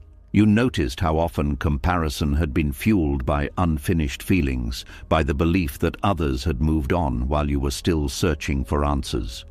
But once you allowed your own story to remain incomplete without distress, the pressure to check where you stood in relation to others started dissolving. It became clear that comparison had been another way of resisting reality, another attempt to force life into a hierarchy that could explain your place in it. A quiet discomfort appears the first time you stop comparing because you realize how automatic it had been. The mind was always scanning for who was ahead, who was behind, who was doing better, who was falling short. Without that mental scoreboard, there is a strange silence, as if a background noise has suddenly disappeared. Relief follows quickly. You no longer feel the need to evaluate your progress based on someone else's timeline. Achievements regain their personal meaning instead of being reduced to proof that you are keeping up. You celebrate what matters to you, not what impresses others. You also become less threatened by other people's success. Their progress stops feeling like evidence of your inadequacy. You can appreciate their accomplishments without translating them into criticism of yourself. Envy loses its grip because it relies on the belief that life is a competition with limited rewards. Acceptance reveals that paths are not interchangeable. What belongs to someone else does not diminish what is available to you. Your sense of identity stabilizes because it is no longer shaped by contrast. You are not defined by being better or worse than anyone else. You exist on your own terms. There is also freedom from the pressure to perform. Without comparison, you do not need to constantly demonstrate worth. You act from interest and purpose rather than validation. Relationships deepen because you are not subtly competing with the people you care about. You can support them sincerely without measuring their progress against yours. You notice how much of social tension comes from unspoken comparison. When that habit fades, interactions become lighter. Conversations focus on connection rather than status. Contentment becomes more accessible. You appreciate what you have without constantly scanning for what others possess. Gratitude replaces dissatisfaction. Your goals become clearer because they are not influenced by trends or expectations. You pursue what resonates with you instead of what looks impressive from the outside. There is also relief from the fear of falling behind. Without a universal timeline, there is no behind or ahead, only different rhythms of growth. You start recognizing the uniqueness of your experiences. What you have learned through your challenges cannot be compared to someone else's path. Each life becomes its own story, rather than a chapter in a shared narrative. Judgment toward others softens as well. When you stop ranking yourself, you stop ranking them. Compassion replaces criticism. Your mind becomes quieter because comparison requires constant evaluation. Without it, mental space opens for observation and presence. You feel less urgency to document or display your life. Experiences become valuable in themselves rather than as evidence of success. There is humility in recognizing that everyone is navigating unseen struggles. External appearances no longer serve as reliable indicators of fulfillment. You become more patient with your own progress. Growth is no longer rushed to match someone else's pace. You allow yourself to evolve naturally. Confidence deepens because it is rooted in self-acceptance rather than superiority. You trust your direction without needing approval. There is also creativity in exploring paths that others might overlook. Without fear of comparison, you take risks that align with your curiosity. You notice beauty in diversity of experience. Different lives become interesting rather than threatening. Variety replaces hierarchy. Your emotional stability improves because mood is not tied to how you measure up on a given day. Self-worth becomes consistent. You also become less susceptible to manipulation by external standards. Marketing, social pressure, and cultural expectations lose influence when you are not comparing. Peace grows because you are no longer living in a constant state of evaluation. Life becomes something to participate in, not something to win. There is gratitude for ordinary moments that were previously overshadowed by ambition. Simple experiences regain significance. You recognize that comparison often masked deeper insecurities. As acceptance strengthens, those insecurities lose their urgency. Your attention returns to what you can influence, your actions, your growth, your relationships, instead of what others are doing. There is joy in witnessing others thrive without feeling diminished. Their happiness becomes part of the richness of life rather than a reminder of lack. You also become more authentic because you are not shaping yourself to fit expectations. Expression becomes honest rather than strategic. The pressure to maintain an image fades. You allow yourself to be seen as you are without editing your life for comparison. You realize that time spent comparing was time not spent living. This awareness increases appreciation for the present. There is courage in stepping away from environments that encourage constant comparison. You choose spaces that support authenticity. Your sense of abundance expands. Instead of viewing opportunities as scarce, you see possibilities everywhere. You also become less reactive to criticism because your value is not determined by external judgment. Feedback becomes information rather than threat. Trust in your own journey deepens. Even without guarantees, you feel aligned with where you are. Eventually, comparison stops appearing altogether, not because you forced it away, but because it no longer makes sense. You see that life was never meant to be measured across different stories. And in that realization, a quiet freedom settles in. The freedom to live without constantly looking sideways. The freedom to move forward without checking who is watching. The freedom to exist without needing to prove that you belong where you are. As comparison faded and the need to measure your life against others lost its hold, another subtle habit became visible. The constant negotiation happening inside your mind. You noticed how often you tried to strike deals with reality itself, silently insisting that things should have turned out differently, that if you thought about it long enough, worried enough, resisted enough, life might rearrange itself to match your expectations. Without the noise of comparison, this inner bargaining stood out clearly. And with that clarity came the chance to finally stop. A quiet tension lives inside the habit of negotiating with reality. It sounds like hope, but it feels like strain. The mind keeps repeating versions of the same thought. This should not be happening. This cannot be how it ends. Something must change. But reality does not respond to mental contracts. It simply continues moving, unaffected by internal arguments. You begin to see how much suffering came from trying to rewrite what had already occurred. Replaying conversations, imagining alternative outcomes, constructing scenarios where things turned out differently. All of it kept you tied to something that no longer existed. Letting go of negotiation does not erase disappointment, but it removes the illusion that resistance can alter the past. There is relief in accepting that some situations are not puzzles to solve, but facts to face.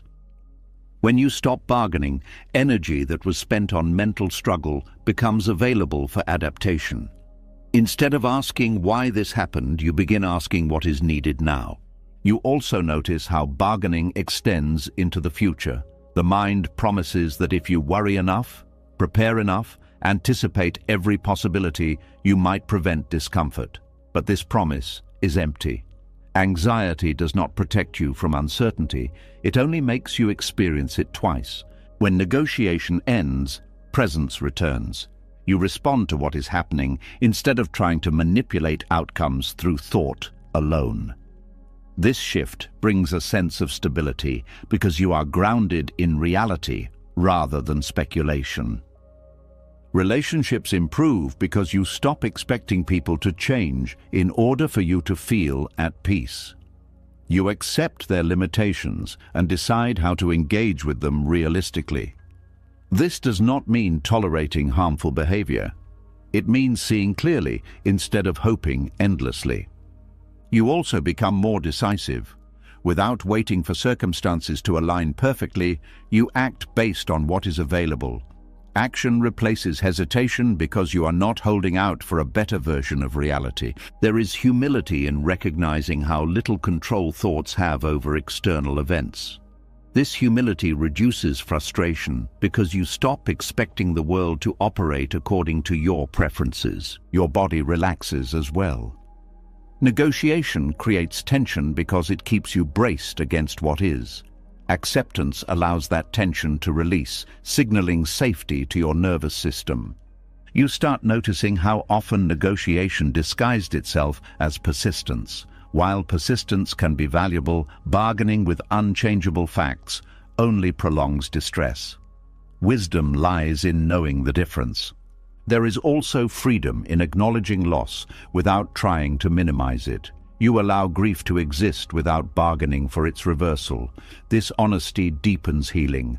Clarity improves because your perception is no longer distorted by wishful thinking. You see situations as they are, which allows more effective responses. You become less reactive to unexpected events. When plans change, you adjust instead of resisting. Flexibility replaces rigidity. There is trust in your ability to handle reality without needing to negotiate it into something easier. This trust strengthens resilience. You also discover that peace does not come from getting what you wanted, but from releasing the insistence that you must. Contentment becomes independent of outcomes. Your sense of time changes because you are not stuck replaying what might have been. Each moment becomes an opportunity rather than a reminder of unmet expectations. There is compassion for others who are still bargaining with their circumstances. You recognize the exhaustion in their struggle because you have lived it. You stop using phrases that keep negotiation alive, such as if only or what if. Language shifts toward acceptance, reflecting a new mindset. Creativity increases because you work with what exists instead of waiting for ideal conditions. Constraints become invitations rather than obstacles. You also become more grateful for what is present. Without focusing on what should have been, appreciation grows naturally. Confidence deepens because you trust your ability to navigate reality as it unfolds. You no longer depend on certainty to feel secure. There is also courage in facing difficult truths directly. Avoidance loses its appeal because honesty brings clarity. Your expectations become more flexible. You allow plans to evolve without interpreting changes as failures. You notice how negotiation often delayed necessary decisions. Without it, you move forward with greater ease. There is relief in not needing to convince yourself that everything will be okay. You accept uncertainty without forcing reassurance. You begin to see life as a process rather than a contract. Events unfold without guarantees, and that is not a problem to solve. Peace stabilizes because it is grounded in acceptance rather than hope for different circumstances. It remains even when situations are imperfect. You also experience more joy because attention is not consumed by resistance. Moments of beauty stand out more clearly. Eventually, the habit of negotiating fades completely. Reality no longer feels like an opponent to persuade, but a landscape to move through. And in that movement, you discover a deeper form of freedom, the freedom that comes from meeting life without conditions, without bargaining, without the quiet insistence that it must be otherwise. Life continues as it always has, but you meet it differently. Not with resistance, not with negotiation, but with calm willingness to participate in whatever unfolds next. As the habit of negotiating with reality fell away, you stopped trying to force life into predictable shapes. The constant bargaining had been an attempt to make the future feel controllable, to eliminate surprises before they arrived. Without that mental struggle, something unexpected became visible. Uncertainty had always been there, quietly shaping every moment, yet it was never truly the threat you believed it was. What frightened you was not unpredictability itself, but the resistance to it. When the resistance dissolved, uncertainty no longer felt like an approaching storm. It felt like open space. A subtle fear appears when you realize how much of your life was built around avoiding the unknown. Plans, routines, expectations, all designed to reduce the discomfort of not knowing what would happen next. These structures are not wrong, but they become fragile when treated as guarantees. Seeing this clearly creates both vulnerability and relief. You begin to notice that uncertainty is not the absence of safety, but the presence of possibility. Every meaningful change in your life emerged from something unpredictable. A conversation you did not expect, a path you did not plan, an event that disrupted your assumptions. Without uncertainty, life would be static, repetitive, and confined. There is calm in accepting that not everything needs to be anticipated. You stop scanning for hidden dangers in every new situation. Instead of bracing yourself, you allow experiences to unfold without preloading fear into them. Anxiety decreases because it feeds on imagined futures. When you stop treating those imagined outcomes as facts, the emotional intensity fades. You still prepare when necessary, but preparation no longer turns into obsession. Trust begins to replace control. You trust your ability to respond rather than your ability to predict. This trust is quieter but more stable than the illusion of certainty. Your perception of risk changes. Uncertainty does not automatically signal danger. It simply indicates that information is incomplete. This distinction prevents unnecessary alarm. You become more present because attention is not stretched across countless hypothetical scenarios. Awareness returns to what is actually happening. Flexibility increases. When plans shift, you adapt instead of collapsing. Change becomes part of the process rather than an interruption. There is humility in recognizing that life has always been uncertain, even during times that felt secure. Stability was never guaranteed. It was simply less obvious. You also become more compassionate toward others who struggle with unpredictability. Fear of the unknown is deeply human, and understanding this softens judgment. Creativity expands because uncertainty invites exploration. Without predetermined outcomes, you are free to experiment and discover. Your decision-making improves because you are not paralyzed by the need for perfect information. You act with what you know and adjust as new details emerge. There is also courage in stepping into situations without guarantees. Courage is not the absence of fear, but the willingness to move despite it. You notice how much energy was wasted trying to foresee every possibility. Releasing that effort leaves you feeling lighter.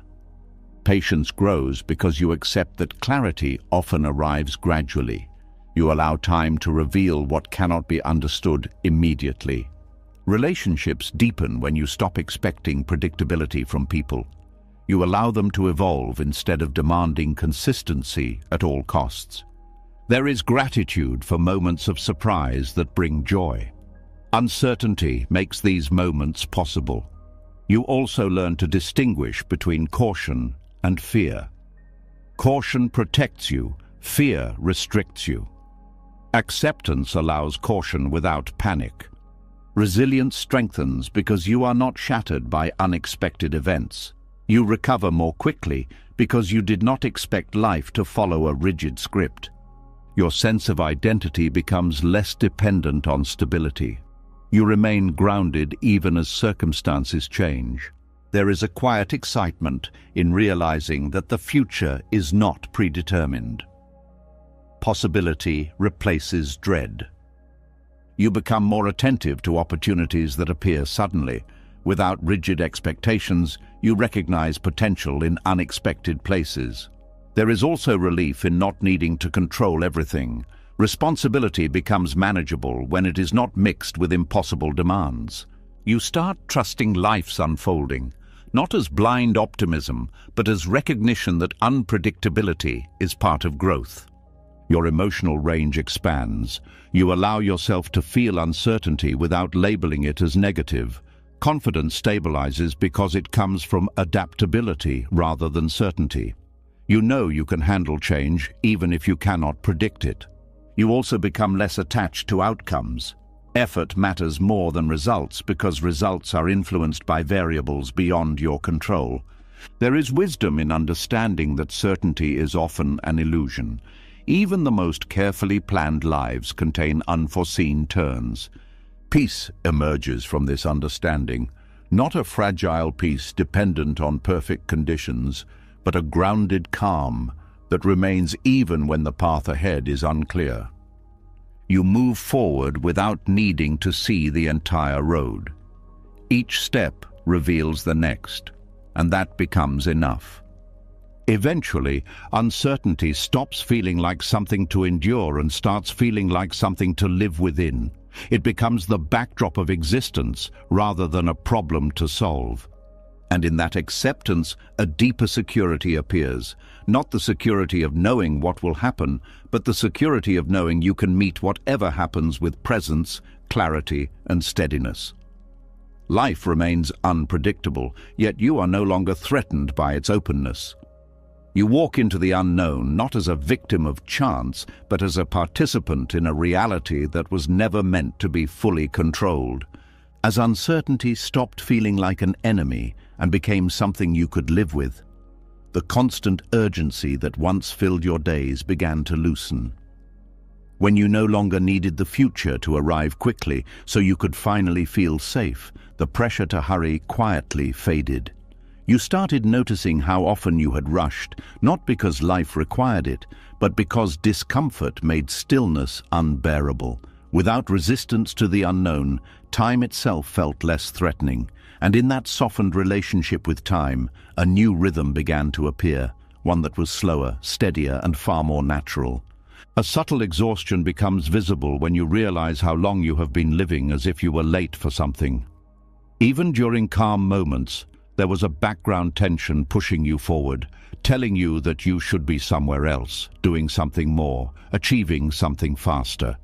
Letting go of this pressure feels unfamiliar at first, like stepping off a moving walkway and discovering your own pace again. You begin to see that rushing was often an attempt to escape the present. When the current moment felt uncomfortable, the mind sped toward the next one, hoping relief would be waiting there. But relief rarely arrived because the habit of rushing followed you wherever you went. There is relief in allowing yourself to move without urgency. Ordinary tasks become calmer because they are no longer treated as obstacles between you and a future reward.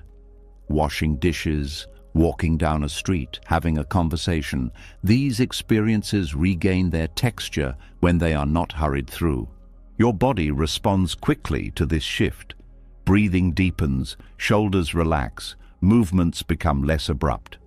The nervous system no longer interprets every moment as a race against time. This physical calm reinforces emotional stability. You start noticing details that were previously invisible. Colors seem richer, sounds clearer, sensations more distinct. Life feels fuller because attention is not divided between now and what comes next. Productivity improves in a quiet way.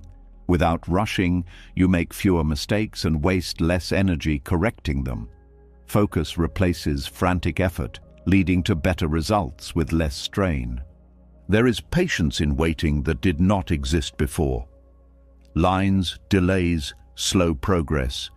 These no longer feel like personal attacks. They become part of the flow rather than interruptions. You also become more attentive to the pace of others.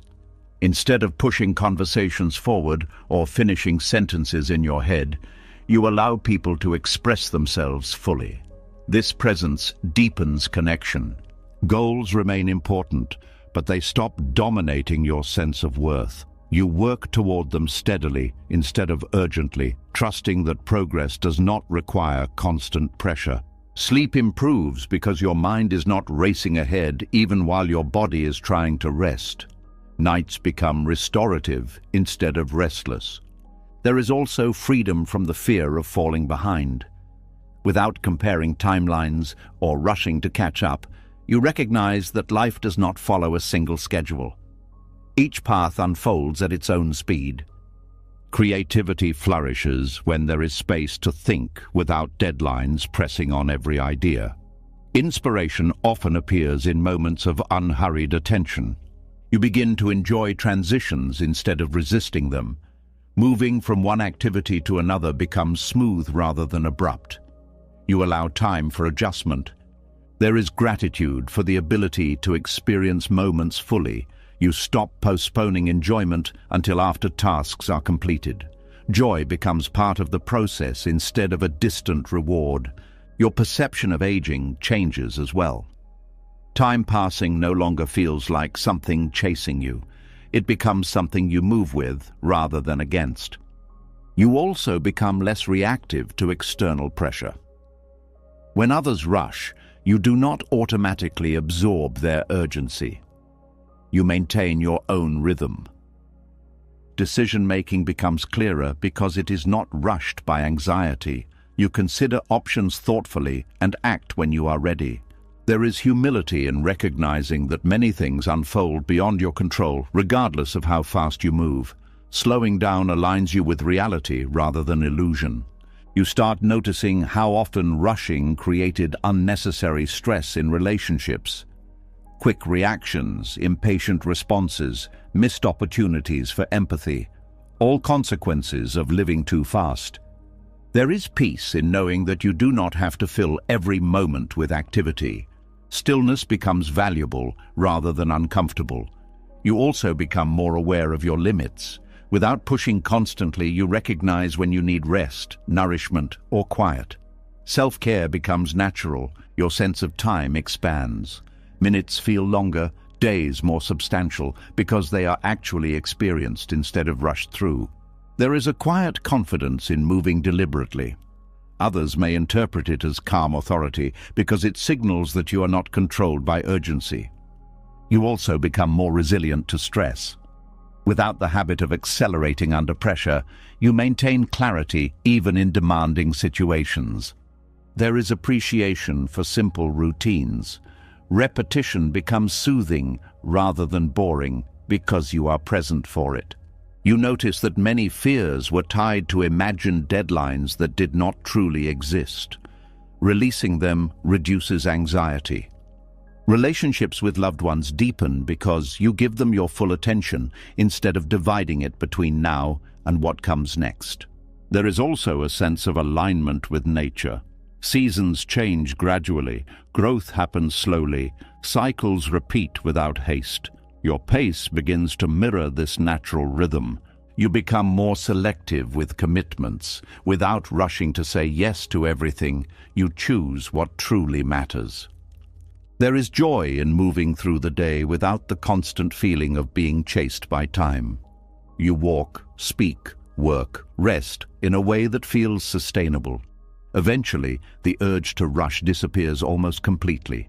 Urgency becomes reserved for situations that genuinely require it, not as a default mode of living.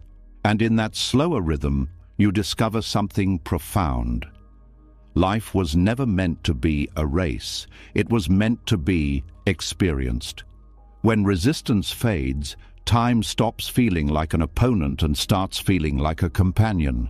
You move forward not because you are being pushed, but because you are participating in the unfolding of each moment as it arrives, steady and unhurried, exactly at the pace that allows you to truly live it. As life slowed into a natural rhythm and the urge to rush quietly disappeared, another pattern became easier to see, the habit of treating every feeling as a signal to act.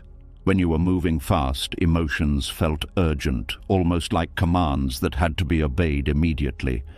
But in the calmer pace you had begun to live in, feelings rose and fell without forcing movement. You started to notice that emotions were not instructions. They were experiences passing through.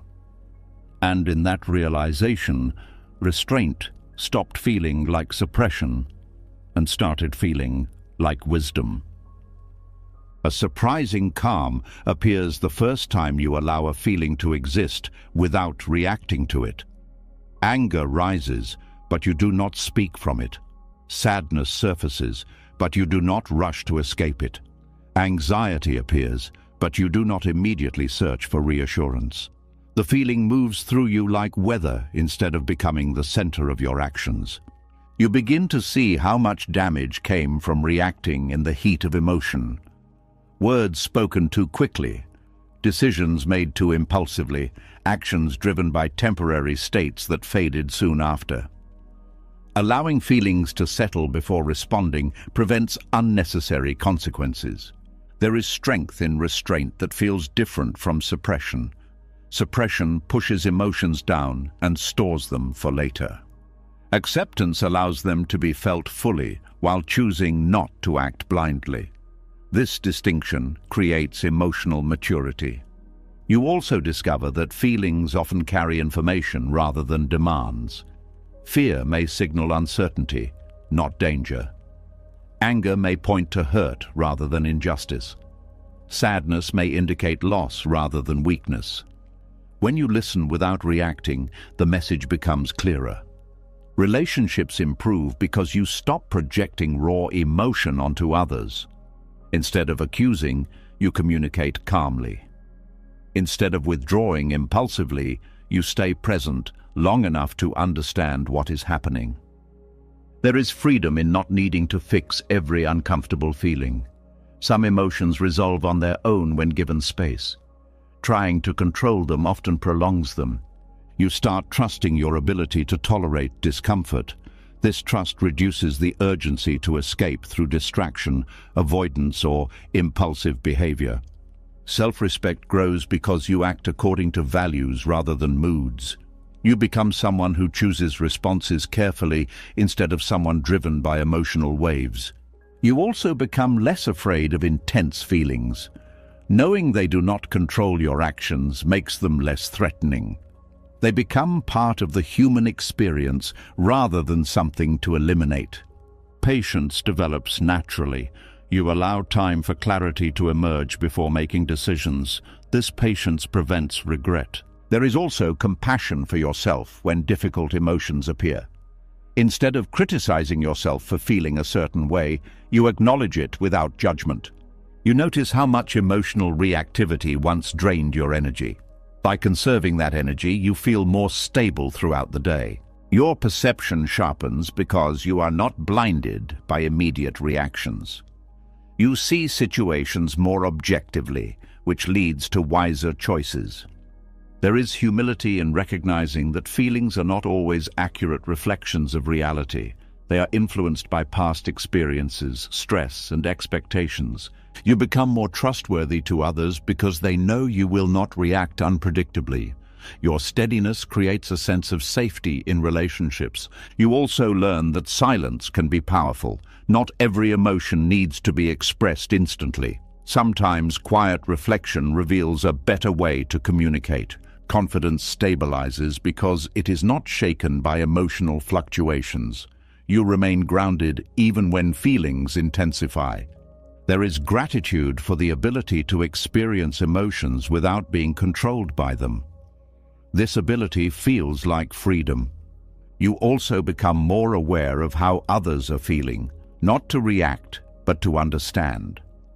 Empathy deepens when you are not overwhelmed by your own responses. Stress decreases because you are not amplifying emotions through impulsive action. Calm responses prevent escalation. You start recognizing patterns in your emotional life. Certain triggers become familiar, allowing you to prepare rather than react. There is also joy in positive emotions that are not rushed into expression. You savor happiness quietly instead of chasing it outward. You learn that restraint does not diminish authenticity. It refines it. Your actions reflect your true intentions rather than temporary impulses. There is wisdom in choosing when to speak and when to wait. Timing becomes as important as content. You also become less reactive to external negativity. Other people's emotions do not dictate yours because you maintain inner stability. There is courage in allowing vulnerability without immediately defending against it. Openness replaces guardedness. Your inner world becomes more spacious because emotions are not crowding each other out. Each feeling has room to be acknowledged and released. Eventually, restraint feels natural rather than forced. You respond thoughtfully without needing to remind yourself to pause, and in that thoughtful response, you discover a deeper form of freedom. The freedom to feel everything without being pushed into action. The freedom to remain calm in the presence of intensity. The freedom to live from awareness instead of impulse. Emotions continue to move through you, but they no longer control the direction of your life.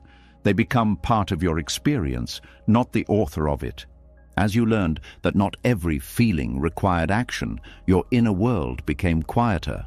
Without constant reactions pulling your attention outward, something unexpected happened. Awareness began to gather itself again. For a long time, your attention had been scattered across emotions, worries, memories, and predictions, stretched thin by resistance to whatever was happening. But when acceptance replaced resistance, that scattered awareness started returning, as if it had finally been called home. You realized how rarely you had truly been here, fully present, fully aware, fully alive in the moment that was actually unfolding. A subtle sadness appears when you recognize how much of life was lived in fragments. Even during important moments, part of your mind was somewhere else, replaying the past, rehearsing the future, resisting the present. This fragmentation made life feel thin, as if experiences were passing through you instead of being lived by you. Seeing this clearly creates a quiet determination to come back. There is relief in feeling attention settle into the body again. Sensations that were previously ignored become noticeable. The rhythm of breathing, the weight of your hands, the contact of your feet with the ground. These simple signals anchor you in reality more effectively than any thought. You start noticing how resistance had constantly pulled your focus away from what was happening. When something unpleasant occurred, the mind rushed to escape it. When something pleasant appeared, the mind rushed to hold on to it. In both cases, attention left the moment itself. Acceptance allows experiences to unfold without interference. You observe discomfort without amplifying it, joy without clinging to it, neutrality without trying to fill it. This observation stabilizes awareness. Your senses sharpen because attention is no longer divided. Sounds carry depth. Colors feel vivid, textures become rich with detail. Ordinary experiences regain intensity simply because you are fully present for them. Time feels different. Moments stretch instead of slipping away unnoticed. A single conversation or walk can feel complete because it is experienced fully rather than partially. You also become more attuned to your thoughts without being consumed by them. Instead of drifting into mental stories, you notice when thinking begins and gently return to what is real. There is calm in realizing that the present moment does not demand perfection. It simply asks for attention. You do not need to improve it or escape it to find peace within it. Relationships deepen because you are truly there. Listening becomes an act of presence rather than preparation for response. People feel the difference immediately. Stress decreases because your mind is not juggling multiple timelines. Attention resting in one place reduces overload. You begin to trust that the present moment contains enough. You do not need constant stimulation or distraction to feel alive. There is also a sense of intimacy with life. Being present creates a closeness to experience that was previously hidden by mental distance. Your memory improves because experiences are actually registered instead of skimmed over. You remember details because you were there for them. You notice beauty in ordinary scenes, light on a wall, the sound of wind, the rhythm of footsteps.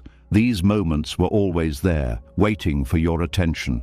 There is humility in recognizing how much you missed while living in resistance. This humility motivates gentleness toward yourself rather than regret. Creativity increases because awareness is available for inspiration. Ideas surface naturally when the mind is not crowded. You also become more patient. Presence dissolves the urgency that comes from living in the future.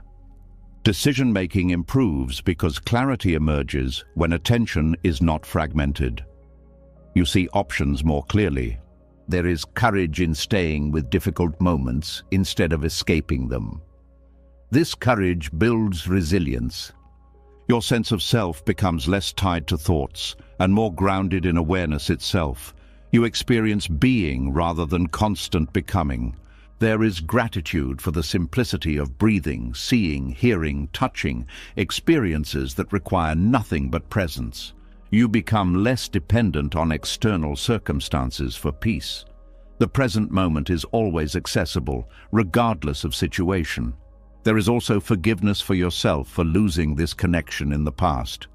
Distraction was not failure, it was conditioning. You notice how presence transforms even routine tasks into meaningful experiences. Cooking, cleaning, walking, all become opportunities to be alive. Joy becomes quieter but deeper, not tied to excitement but to connection with reality. You also become more aware of when attention drifts and gently bring it back without judgment. This return itself becomes a form of peace. Eventually, presence stops feeling like an effort and becomes your natural state. Resistance no longer fragments awareness because acceptance holds it together, and in that gathered awareness, you discover something simple yet profound. Life was never elsewhere. It was always here, waiting for your attention. The present moment is not just a point in time, it is the only place where experience actually happens. When you stop resisting and allow attention to rest there, you do not escape life. You finally enter it fully, without distance, without fragmentation, without the quiet feeling of missing something that was always right in front of you. As your attention returned fully to the present moment, life stopped feeling like something you were constantly chasing or escaping.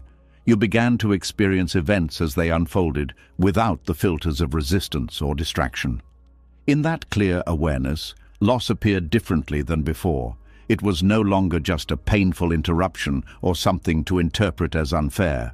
Seen from presence, loss revealed itself as movement, a shift in form, a change in direction, a transition rather than a punishment. This realization did not erase grief, but it softened the sharp edge of confusion around it. A deep ache surfaces when something meaningful leaves your life. Whether it is a person, a role, a dream, or a version of yourself, the absence feels heavy because attachment created familiarity. When presence is strong, you notice that the pain is not only about what is gone, but also about the sudden change in the pattern you are used to living in. You begin to see that loss disrupts identity as much as circumstance. Without the familiar structure, you feel disoriented, as if part of you has disappeared. Understanding this removes the belief that grief is weakness. It becomes a natural response to change. There is clarity in recognizing that nothing in life remains fixed. Everything moves, evolves, transforms. Relationships shift, bodies age, environments change. Loss is not an exception to life's pattern. It is part of the pattern itself. You also realize that interpreting loss as punishment intensifies suffering. When you ask why this happened to me, the mind searches for blame, creating unnecessary pain. Seeing loss as movement removes the need for explanation. Grief becomes less isolating when you understand it as a shared human experience. Everyone encounters transitions that feel like endings. This awareness fosters compassion for yourself and others. There is a quiet acceptance in allowing sadness to exist without trying to shorten it. Emotions move at their own pace, just like everything else in life. Memories begin to change as well.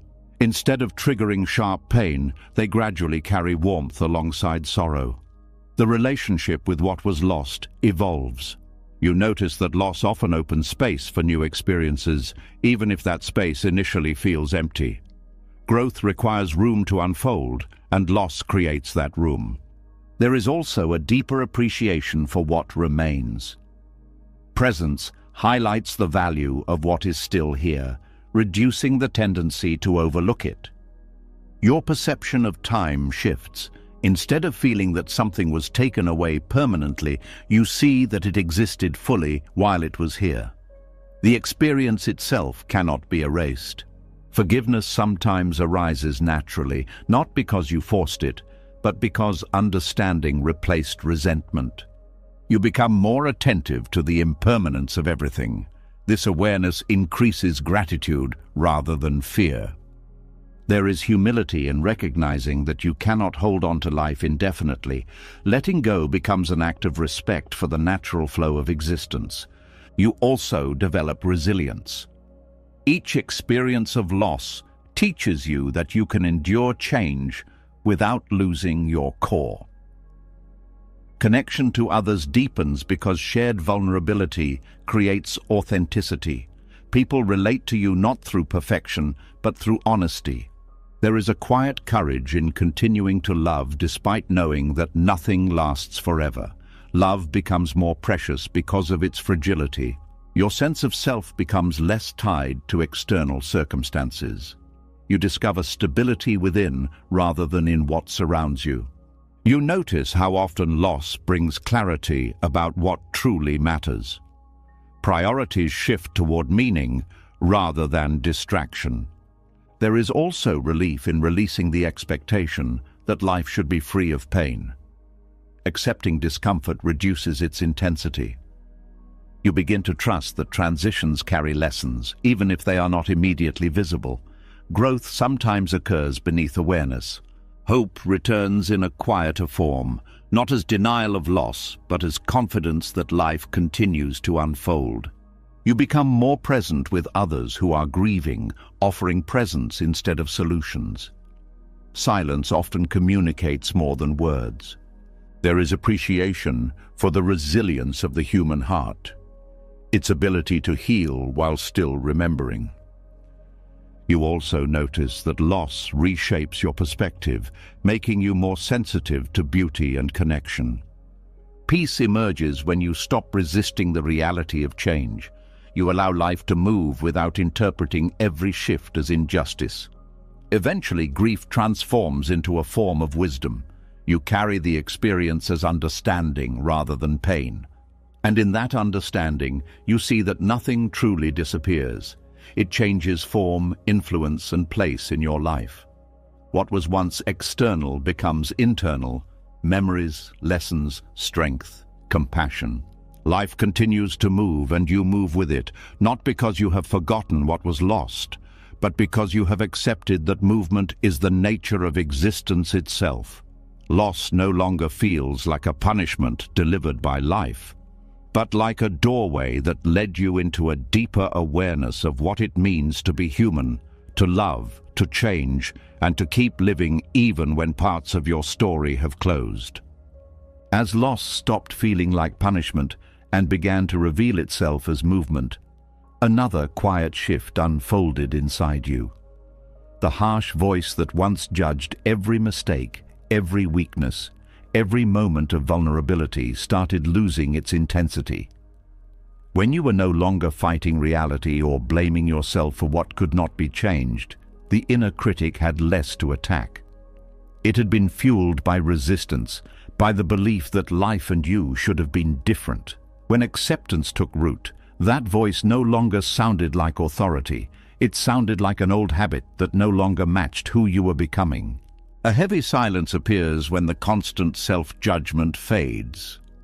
At first, it feels unfamiliar because you were used to measuring yourself relentlessly. Without that pressure, you begin to sense how much energy had been spent criticizing rather than understanding yourself. You start noticing how the inner critic developed as a form of protection. It tried to prevent mistakes by punishing you in advance, believing harshness would keep you safe. Recognizing this softens your relationship with it. Instead of fighting it, you see it as something that once served a purpose, but no longer needs to dominate. There is relief in realizing that imperfection does not require condemnation. You allow yourself to be human, capable of error, learning, growth. This acceptance reduces shame, which had been one of the critic's strongest tools. Your self-talk changes. Instead of automatic negativity, there is curiosity. You ask what happened rather than declaring that you failed. This shift transforms mistakes into opportunities for understanding. Compassion begins to replace judgment. You treat yourself with the same patience you would offer someone you care about. This compassion is not indulgence, it is honesty without cruelty. You also become less afraid of trying new things.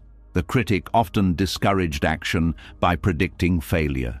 Without its dominance, curiosity and courage reappear. There is calm in acknowledging limits without interpreting them as flaws. You recognize where you need rest, support, or time, without labeling yourself as weak. Relationships improve because you are not projecting self-judgment onto others. When you are gentler with yourself, you naturally become gentler with people around you. You start noticing how the critic thrived on comparison and unrealistic expectations. Acceptance dissolves these standards, making room for realistic growth. Confidence stabilizes because it is no longer dependent on perfection. You trust your ability to navigate life even when you make mistakes. There is freedom in allowing your past to exist without constant reinterpretation. You stop using old experiences as evidence against yourself. Your body reflects this change. Tension caused by chronic self-criticism decreases, leading to relaxation and better health. You also become more open to feedback because it no longer feels like confirmation of inadequacy. You can learn without feeling attacked. There is gratitude for the resilience that carried you through difficult times, even when you did not handle everything perfectly. You begin to notice how self-judgment had distorted your perception of success. Achievements felt insufficient because the critic minimized them. Without it, satisfaction becomes possible. You also allow yourself to enjoy positive experiences without questioning whether you deserve them. Joy feels natural rather than conditional. Patience grows because you understand that growth takes time. You stop rushing improvement to silence the critic. There is humility in accepting that everyone struggles internally, even if it is not visible. This awareness reduces isolation. You become more authentic because you are not hiding flaws to avoid criticism. Transparency replaces pretense. There is also courage in admitting uncertainty. Not knowing becomes an invitation to learn rather than proof of inadequacy. Your creativity expands because fear of judgment no longer restricts expression. You explore ideas freely. You notice how much lighter life feels when you are not carrying constant self-blame. Energy becomes available for living rather than defending yourself internally. Forgiveness toward yourself deepens. You release the belief that you must keep punishing yourself to atone for past mistakes. There is appreciation for progress, even when it is gradual. You celebrate movement rather than demanding perfection. You also become more resilient to external criticism because your self-worth is no longer dependent on others' opinions. There is peace in accepting that you will never be flawless, and that this is not a problem to solve. You start trusting your intentions rather than doubting them automatically. This trust strengthens decision-making. There is joy in recognizing your own humanity, the blend of strength and vulnerability that makes you real. Eventually, the inner critic becomes a faint voice rather than a dominating presence. It may still appear, but it no longer defines your identity, and in that quiet, you discover a deeper relationship with yourself. One based on understanding instead of judgment, patience instead of pressure, acceptance instead of resistance. You move through life without needing to prove your worth constantly because you no longer doubt that it exists. The softness that replaces the critic is not weakness. It is strength without hostility, clarity without harshness, a steady kindness toward yourself that allows you to grow without fear.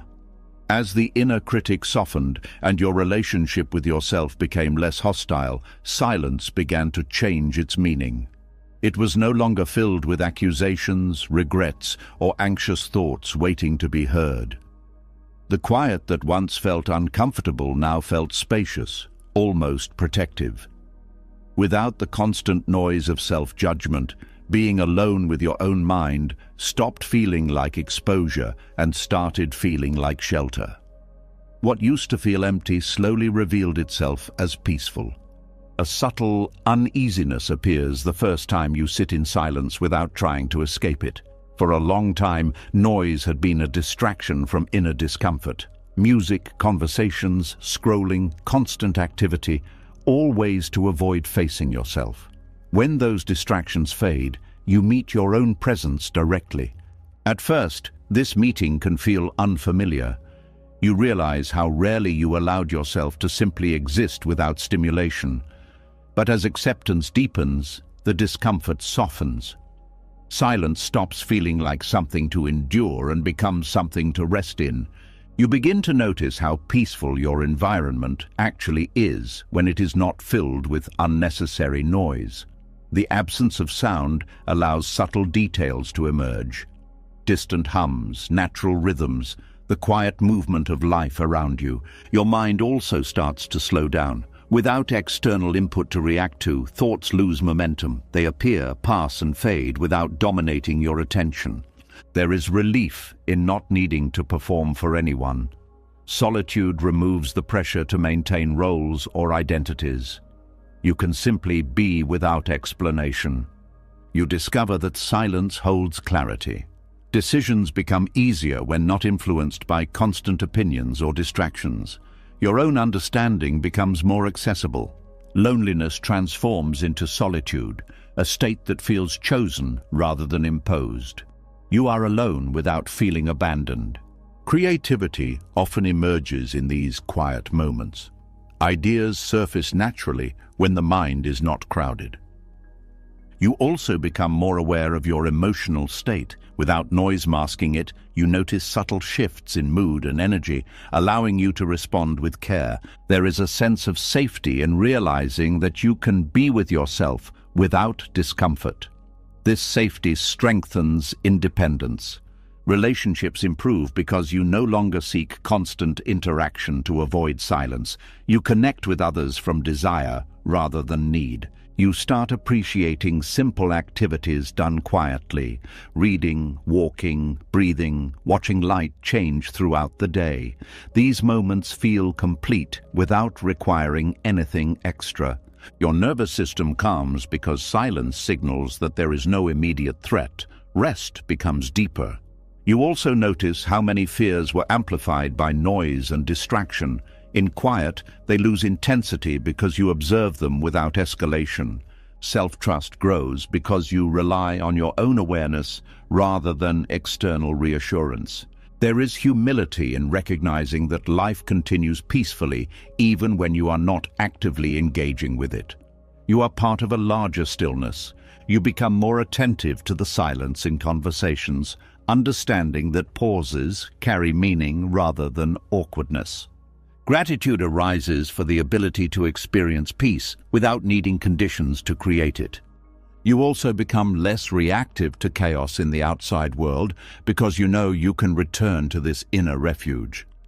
Patience develops because silence teaches you to wait without agitation. Your sense of identity stabilizes because it is not dependent on constant interaction or validation. You start recognizing silence as a form of nourishment, restoring energy depleted by constant stimulation. There is courage in choosing solitude when needed, even in a culture that fears being alone. You notice how deeply you can think when uninterrupted, leading to insights that were previously hidden. There is also comfort in knowing that silence is always available, no matter where you are. Eventually, quiet becomes something you seek rather than avoid. It feels like returning home after being away for too long, and in that quiet, you discover that you were never empty. The space was always filled with presence, awareness, and calm waiting to be noticed. Solitude stops feeling like absence and becomes refuge, a place where you can rest, reflect, and reconnect with the steady core of yourself that does not depend on noise to feel alive. As silence became a refuge instead of something to escape, you began to notice another quiet shift. Peace was no longer tied to special moments, achievements, or bursts of pleasure. It appeared in the absence of struggle, in the simple lack of inner conflict. Sitting alone without noise, without pressure, without needing anything to change, you felt a calm that did not come from excitement or satisfaction. It came from the end of argument, the end of fighting reality, yourself, or the moment you were in. This calm was steady, not dramatic, and that is what made it powerful. A subtle realization surfaces when you see how much of your life was spent chasing happiness, as if it was something you had to acquire. You believed peace would arrive after success, after recognition, after everything finally made sense. But even when pleasant experiences occurred, they faded quickly, leaving the mind searching for the next one. Pleasure alone was never stable enough to hold you. You begin to understand that peace is not built from what you gain, but from what you stop resisting. When the inner dialogue arguing with life quiets down, a natural ease fills the space. Nothing extra needs to happen for this ease to exist. There is relief in recognizing that happiness does not require constant stimulation. Without needing excitement to feel alive, ordinary moments become sufficient. A quiet afternoon, a simple meal, a conversation without tension. These experiences carry a calm joy that does not demand intensity. You also notice how arguments inside your mind created most of your suffering. Disputes with the past, complaints about the present, fears about the future. When these internal battles pause, peace appears without effort.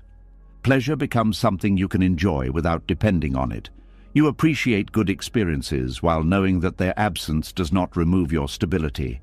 There is humility in accepting that life will include discomfort, confusion, and imperfection. Peace remains because it is not dependent on ideal conditions. Your expectations soften. You stop demanding that every day feel meaningful or exciting. Contentment grows in the background of ordinary life. You start noticing how calm feels different from excitement. Excitement is sharp and temporary. Calm is quiet and enduring. Learning to value calm changes your definition of happiness. Relationships improve because you are not seeking constant emotional highs. You appreciate steady connection rather than dramatic moments. There is also freedom from the fear of boredom. Without needing constant pleasure, stillness feels peaceful rather than empty. You begin to trust that peace can coexist with sadness, uncertainty, or difficulty. It is not the absence of emotion, but the absence of resistance to emotion. Gratitude deepens because you notice the simple absence of conflict. When nothing is wrong, that itself feels meaningful. You also become less reactive to disappointment. When expectations are not rigid, setbacks do not feel catastrophic.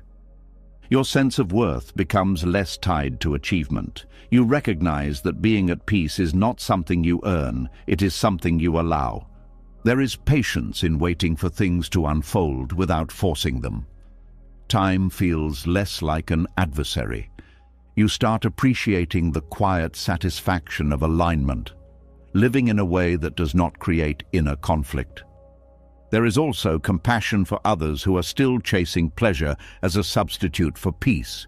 You understand the exhaustion behind that pursuit.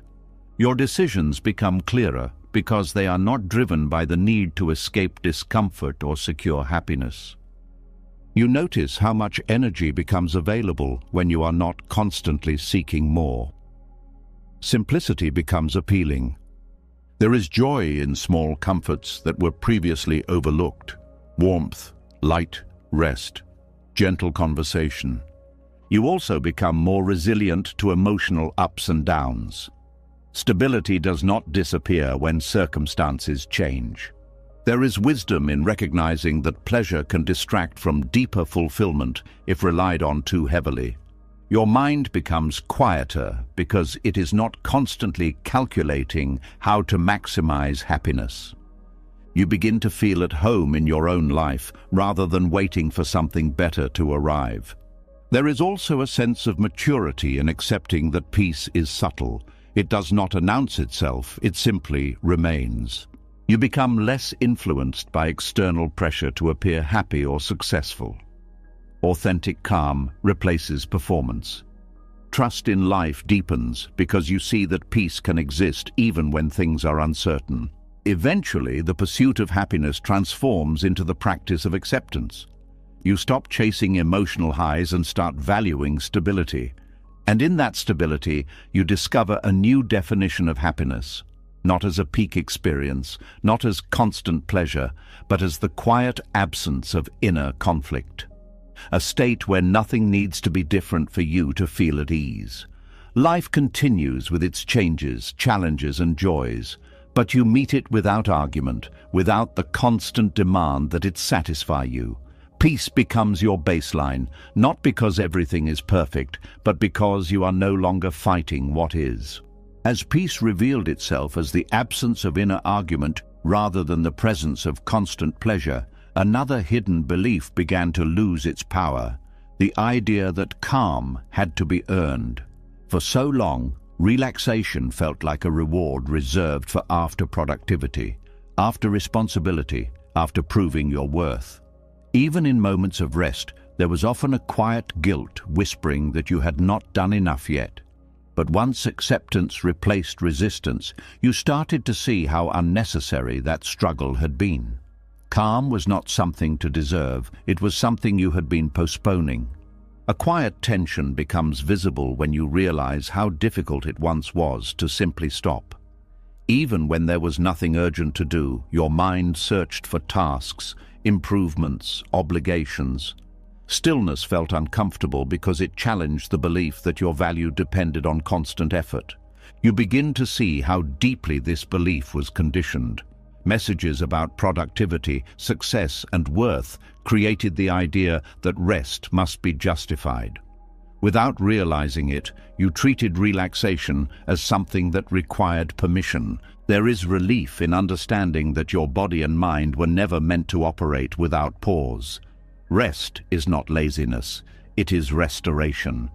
Without it, clarity fades and exhaustion becomes normal. You also notice how guilt had contaminated moments that could have been peaceful. Instead of enjoying quiet time, you evaluated whether you had earned it. Acceptance dissolves that evaluation. Calm becomes accessible at any moment, not just after achievement. You allow yourself to breathe deeply without needing a reason. Your relationship with work changes as well. Effort becomes sustainable because it is balanced with recovery. You stop pushing beyond your limits to prove endurance. There is compassion for the part of you that believed rest was dangerous or unproductive. That belief was an attempt to stay safe in a demanding world. You start noticing how much clearer your thinking becomes when you allow pauses. Solutions often appear during rest rather than during intense effort. Relationships benefit because you are more present when you are not exhausted. Energy is available for connection. You also become less reactive to pressure from others. When you trust your need for calm, external expectations lose some influence. Sleep improves because you are not carrying guilt into it. Rest feels natural instead of forced. There is humility in recognizing that you do not have to carry everything alone. Accepting help becomes easier.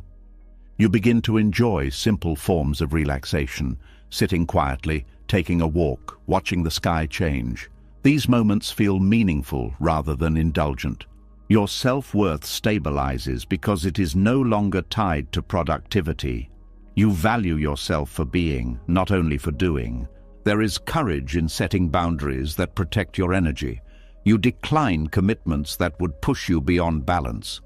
You also become more attentive to signs of fatigue before they become overwhelming. Listening to your body becomes an act of respect.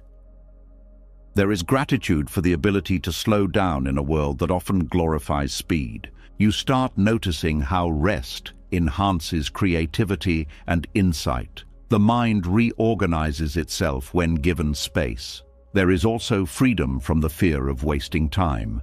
Time spent restoring yourself is not lost. It is invested in clarity and well-being.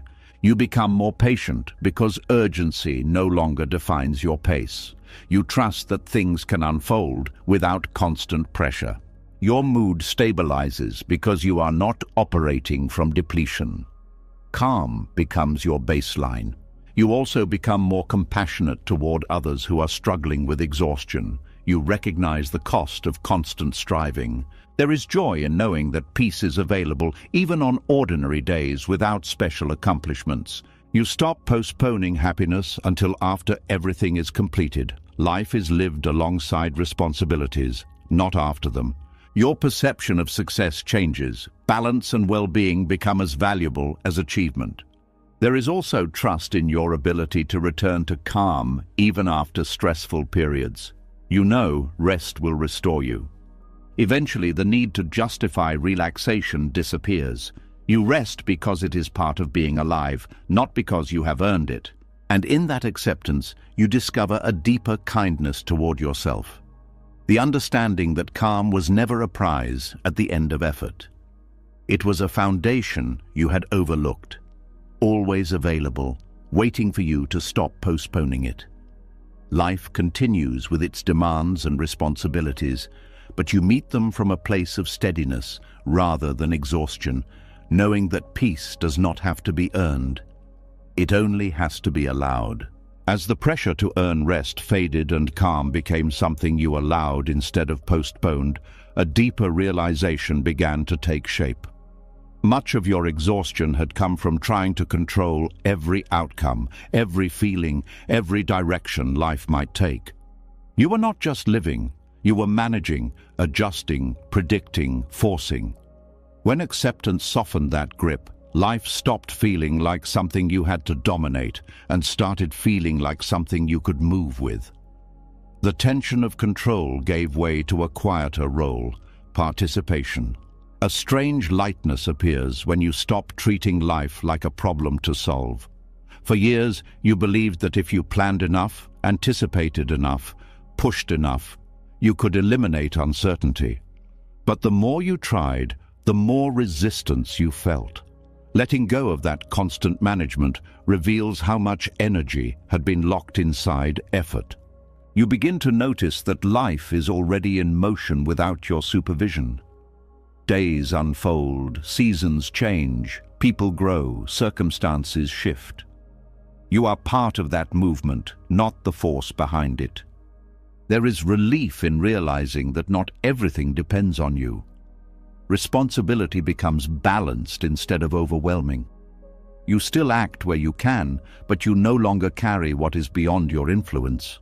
You start listening more to situations, to people, to your own intuition. Participation requires awareness, not domination. You respond instead of imposing. Flexibility replaces rigidity. When plans change, you adjust rather than resist. Adaptation becomes a strength rather than a failure of control. You also discover how much creativity exists in cooperation. When you work with circumstances instead of against them, unexpected opportunities appear. There is humility in recognizing that life is larger than your preferences. Events are not personal obstacles. They are part of a broader flow. Your relationships deepen because you stop trying to control others' reactions or choices. You allow people to be themselves while remaining present. There is patience in letting situations develop before acting. You trust timing instead of forcing outcomes prematurely. You become more attentive to signals that guide action, subtle cues that were missed when you were focused only on your agenda. There is courage in stepping into uncertainty without needing guarantees.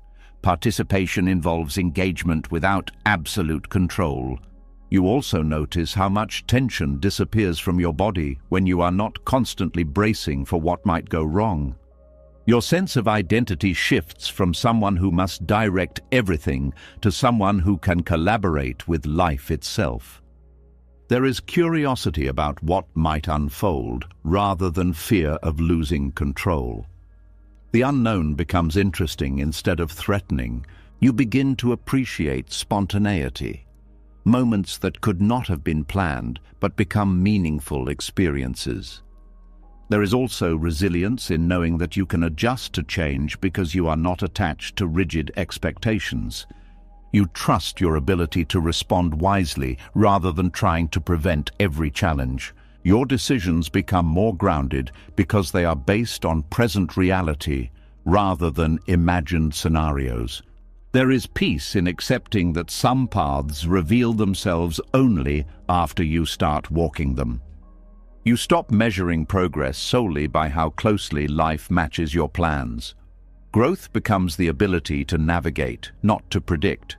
There is gratitude for the support that exists around you, people, circumstances, opportunities that you do not have to create alone. You also become more present because participation requires attention to what is happening now, not only to what might happen next. There is joy in contributing to life instead of controlling it.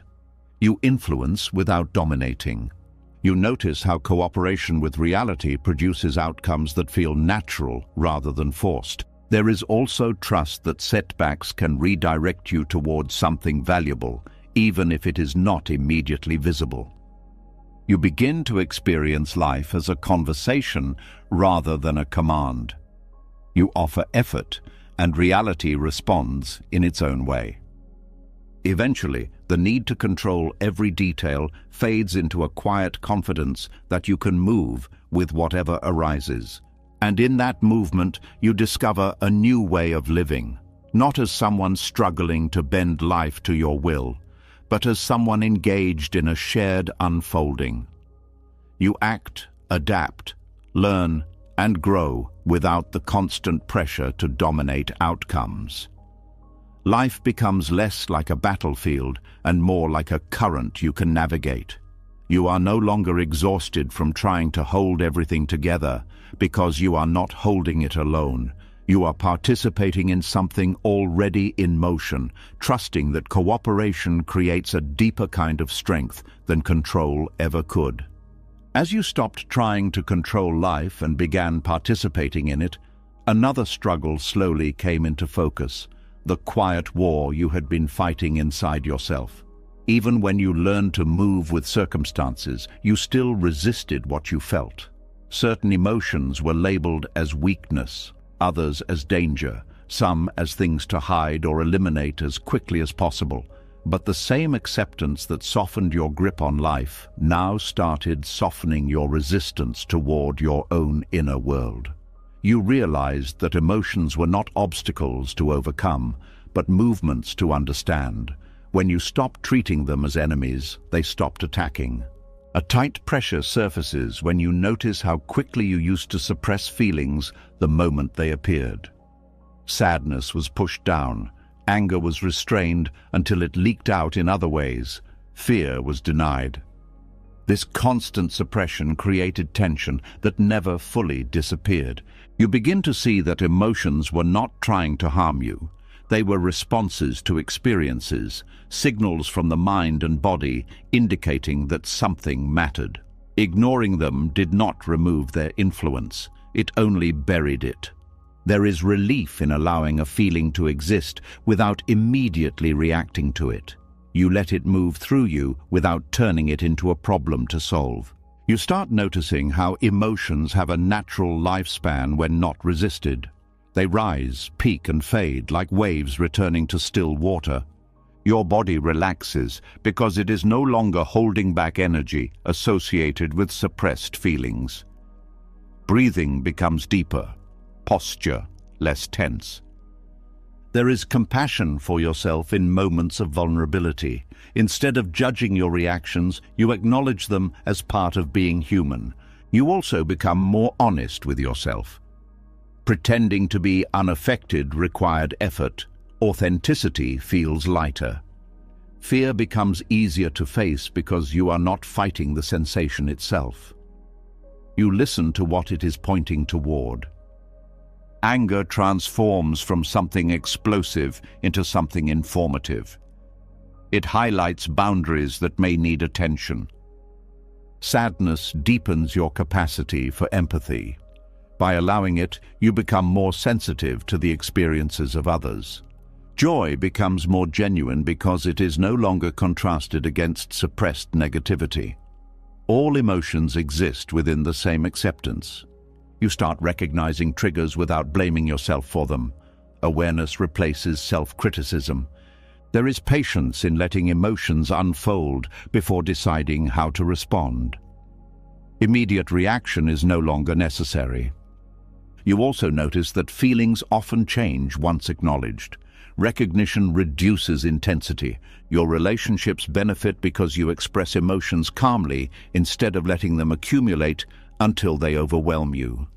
There is courage in sharing vulnerability with people you trust, knowing it does not diminish your strength. You begin to see that emotional pain often came from resisting feelings rather than from the feelings themselves. There is also clarity in distinguishing between emotion and action. Feeling something does not require acting on it impulsively. You trust that even intense emotions will pass, reducing fear of being consumed by them. Your emotional range expands because acceptance allows you to experience life fully instead of selectively. There is wisdom in understanding that emotions carry information about your needs, values, and boundaries. You also become less reactive to others' emotions because you are comfortable with your own. There is peace in moments of neutrality when no strong emotion dominates. You no longer search for stimulation. You stop labeling emotions as positive or negative and start seeing them as natural variations in experience. There is gratitude for the resilience that allowed you to survive difficult feelings in the past. You notice how much energy returns when you are not fighting your inner state. Eventually, emotions feel less like storms and more like weather, temporary conditions that pass through a stable sky, and in that stability, you discover a deeper trust in yourself. You no longer fear what you feel because you know you can hold it without being overwhelmed. Acceptance transforms your inner world from a battlefield into a landscape you can move through with awareness and care. Emotions come and go, leaving insight instead of damage because they are allowed to complete their natural course. You are not at war with yourself anymore. You are listening, learning, and living with a quiet confidence that nothing inside you needs to be defeated in order for you to be at peace. As emotions stopped feeling like enemies and began revealing themselves as passing signals, a deeper realization quietly emerged. For so long, you believed healing would begin later, when life became easier, when people understood you, when circumstances finally aligned with your hopes. You postponed peace, convincing yourself that you needed a different environment before you could feel better. But acceptance showed you something unexpected. The moment you stopped resisting what was already here, healing had already begun. Nothing outside you needed to change for that process to start. A heavy pause appears when you recognize how much time was spent waiting for conditions to improve before allowing yourself relief. You told yourself you would rest after things settled, forgive after apologies came, move forward after closure arrived. Meanwhile, the present moment was left unused, even though it was the only place where healing could actually occur. You begin to see how this waiting created its own suffering. Life became suspended between what was and what you hoped it would be. Acceptance collapses that gap, bringing your attention back to where your influence truly exists. There is relief in understanding that healing is not an event, but a gradual shift in how you relate to experience. It does not require perfect timing or special preparation. It begins with allowing what you feel and where you are. You also notice how much strength was already present within you. Surviving difficult moments required resilience you did not always acknowledge. Recognizing that strength becomes part of healing itself, there is compassion for the version of you that kept postponing peace because it believed suffering was necessary or unavoidable. You understand that it was trying to protect you in the only way it knew. You start noticing small changes, moments of calm where there used to be tension, clarity where confusion once dominated. These subtle shifts confirm that healing is happening even without dramatic transformation. Your body begins to relax because it no longer feels trapped in constant anticipation of improvement. The nervous system settles when it realizes safety is not dependent on external conditions. There is freedom in forgiving yourself for not healing faster. Growth unfolds at its own pace, and acceptance allows that pace to be enough. You become more attentive to what supports your well-being in the present rather than focusing solely on future solutions. Simple actions like rest, connection, and honest reflection gain importance. There is humility in acknowledging that you do not need to understand everything before moving forward. Healing often happens beyond conscious analysis. You also discover that acceptance does not mean approving of what happened. It means no longer demanding that reality be rewritten before you allow yourself peace. Grief softens when you stop waiting for the past to change. You carry memories without being anchored to them. There is trust in your ability to continue healing even when setbacks occur. Progress is not erased by temporary difficulty. You start noticing opportunities for growth hidden within ordinary experiences. Every moment becomes part of the process rather than an obstacle. There is courage in facing unresolved feelings without postponing them. Avoidance loses its appeal when you realize healing requires presence. You also become less dependent on validation from others. Your recovery does not require universal understanding. There is gratitude for the present moment as a place where change is always possible, regardless of circumstances. You notice how your perspective shifts from asking when healing will happen to recognizing that it is already underway. There is patience with yourself during difficult days, knowing they are part of a larger movement toward wholeness. You also begin to experience hope not as expectation, but as quiet confidence that growth continues even when invisible. There is relief in releasing the belief that you must fix everything before feeling better. Improvement and peace can coexist. You become more open to support because you no longer feel you must wait until you are stronger to accept help. There is stability in knowing that your inner environment can become peaceful even if the outer one remains unpredictable. You also discover that healing is not linear. It moves in cycles, revisiting old pain with new understanding. There is joy in recognizing moments of genuine ease that would have been dismissed before. Small victories matter. Eventually, the need to delay peace dissolves completely. You stop measuring readiness and simply allow yourself to move forward from where you stand. And in that acceptance, you realize that healing was never locked behind better circumstances. It was waiting behind resistance, ready to unfold the moment you stopped arguing with reality. Life may still contain uncertainty, unfinished stories, and unresolved questions, but you no longer require everything to align before allowing yourself to feel whole. Peace begins now, not later, because now is the only place where change can truly begin. As you realize that healing did not require better circumstances to begin, another perspective quietly unfolded.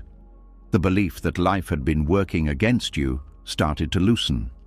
Many painful experiences once felt personal, as if the world had singled you out for difficulty. But acceptance revealed something different. Events were not attacks, not punishments, not evidence of unfair treatment. They were movements within a larger system that did not revolve around you at all. Life was not against you. It was simply unfolding without guarantees, without control, without personal intention. A heavy story begins to fade when you stop interpreting everything through the lens of injustice. You notice how often the mind tried to make sense of pain by assigning blame to life itself. This narrative kept you locked in resentment because it assumed there was an opponent. You begin to see how much suffering came from personalization. When something went wrong, it felt targeted, as if it meant something about your worth or your fate. Letting go of that interpretation brings unexpected relief. There is calm in recognizing that many events occur due to countless factors beyond anyone's control. Timing, circumstance, other people's choices, randomness, forces that are not coordinated against you. You start noticing how neutral reality actually is. It does not favor or reject. It simply moves according to causes and conditions. There is humility in accepting that you are part of a vast process rather than the center of it. This reduces the pressure to explain everything in personal terms.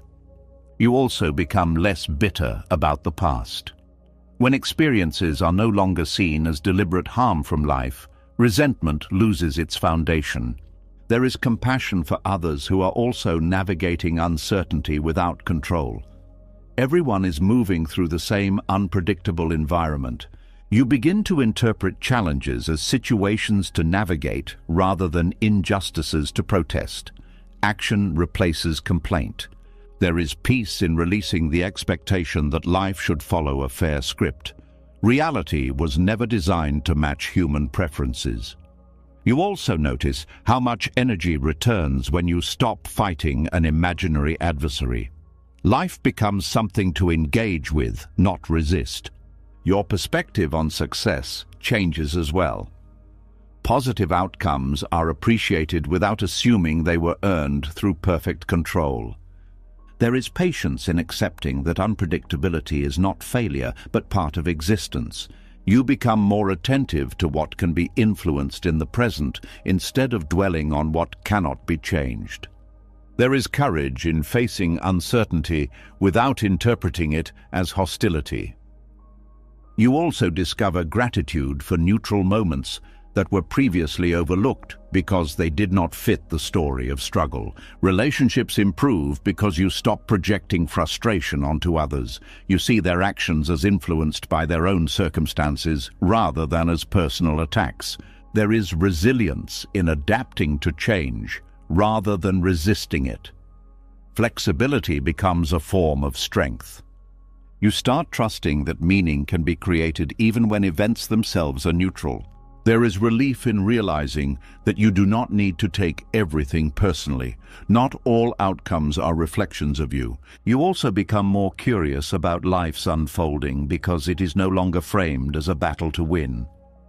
There is balance in accepting both pleasant and difficult experiences as parts of the same flow. You notice how fear decreases when you stop expecting hidden threats behind every challenge. There is wisdom in understanding that neutrality does not diminish the impact of experiences, it clarifies them. You begin to live with less defensiveness, open to what arises without assuming danger. There is appreciation for the unpredictability that also allows for unexpected joy. Eventually, the story of life as an opponent dissolves completely. You stop measuring events by how fair they seem and start observing how they move. And in that observation, you discover a profound shift. Life is not a force working against you, but a fluid process you are part of. It does not promise ease or difficulty, reward or punishment. It simply unfolds. Without the burden of seeing it as unfair, you meet each moment with openness rather than resistance. You navigate instead of defend, respond instead of resent, participate instead of withdraw. In this neutrality, there is freedom. The freedom to live without the constant belief that you must overcome life itself just to find peace. When you stop resisting reality, life does not suddenly become perfect, but the war inside you ends. The need to control everything softens. The fear of the future loses its grip. The past stops replaying like a wound that never closes. You begin to see that peace was never hiding somewhere else. It was buried under the tension of fighting what already is. Acceptance does not make you passive. It makes you clear. It returns your energy, your attention, your ability to live without constantly bracing for impact. And in that clarity, you discover something quiet but powerful. Nothing needed to change for you to begin feeling free. If something in this message reached you, don't scroll away silently. Leave a comment with one word that describes what you're ready to stop resisting. That single word might be the moment your mind finally lets go. And if you want more teachings that help you think clearly, live calmly, and move through life without unnecessary suffering, subscribe to the channel and become part of a space where peace is practiced, not just talked about.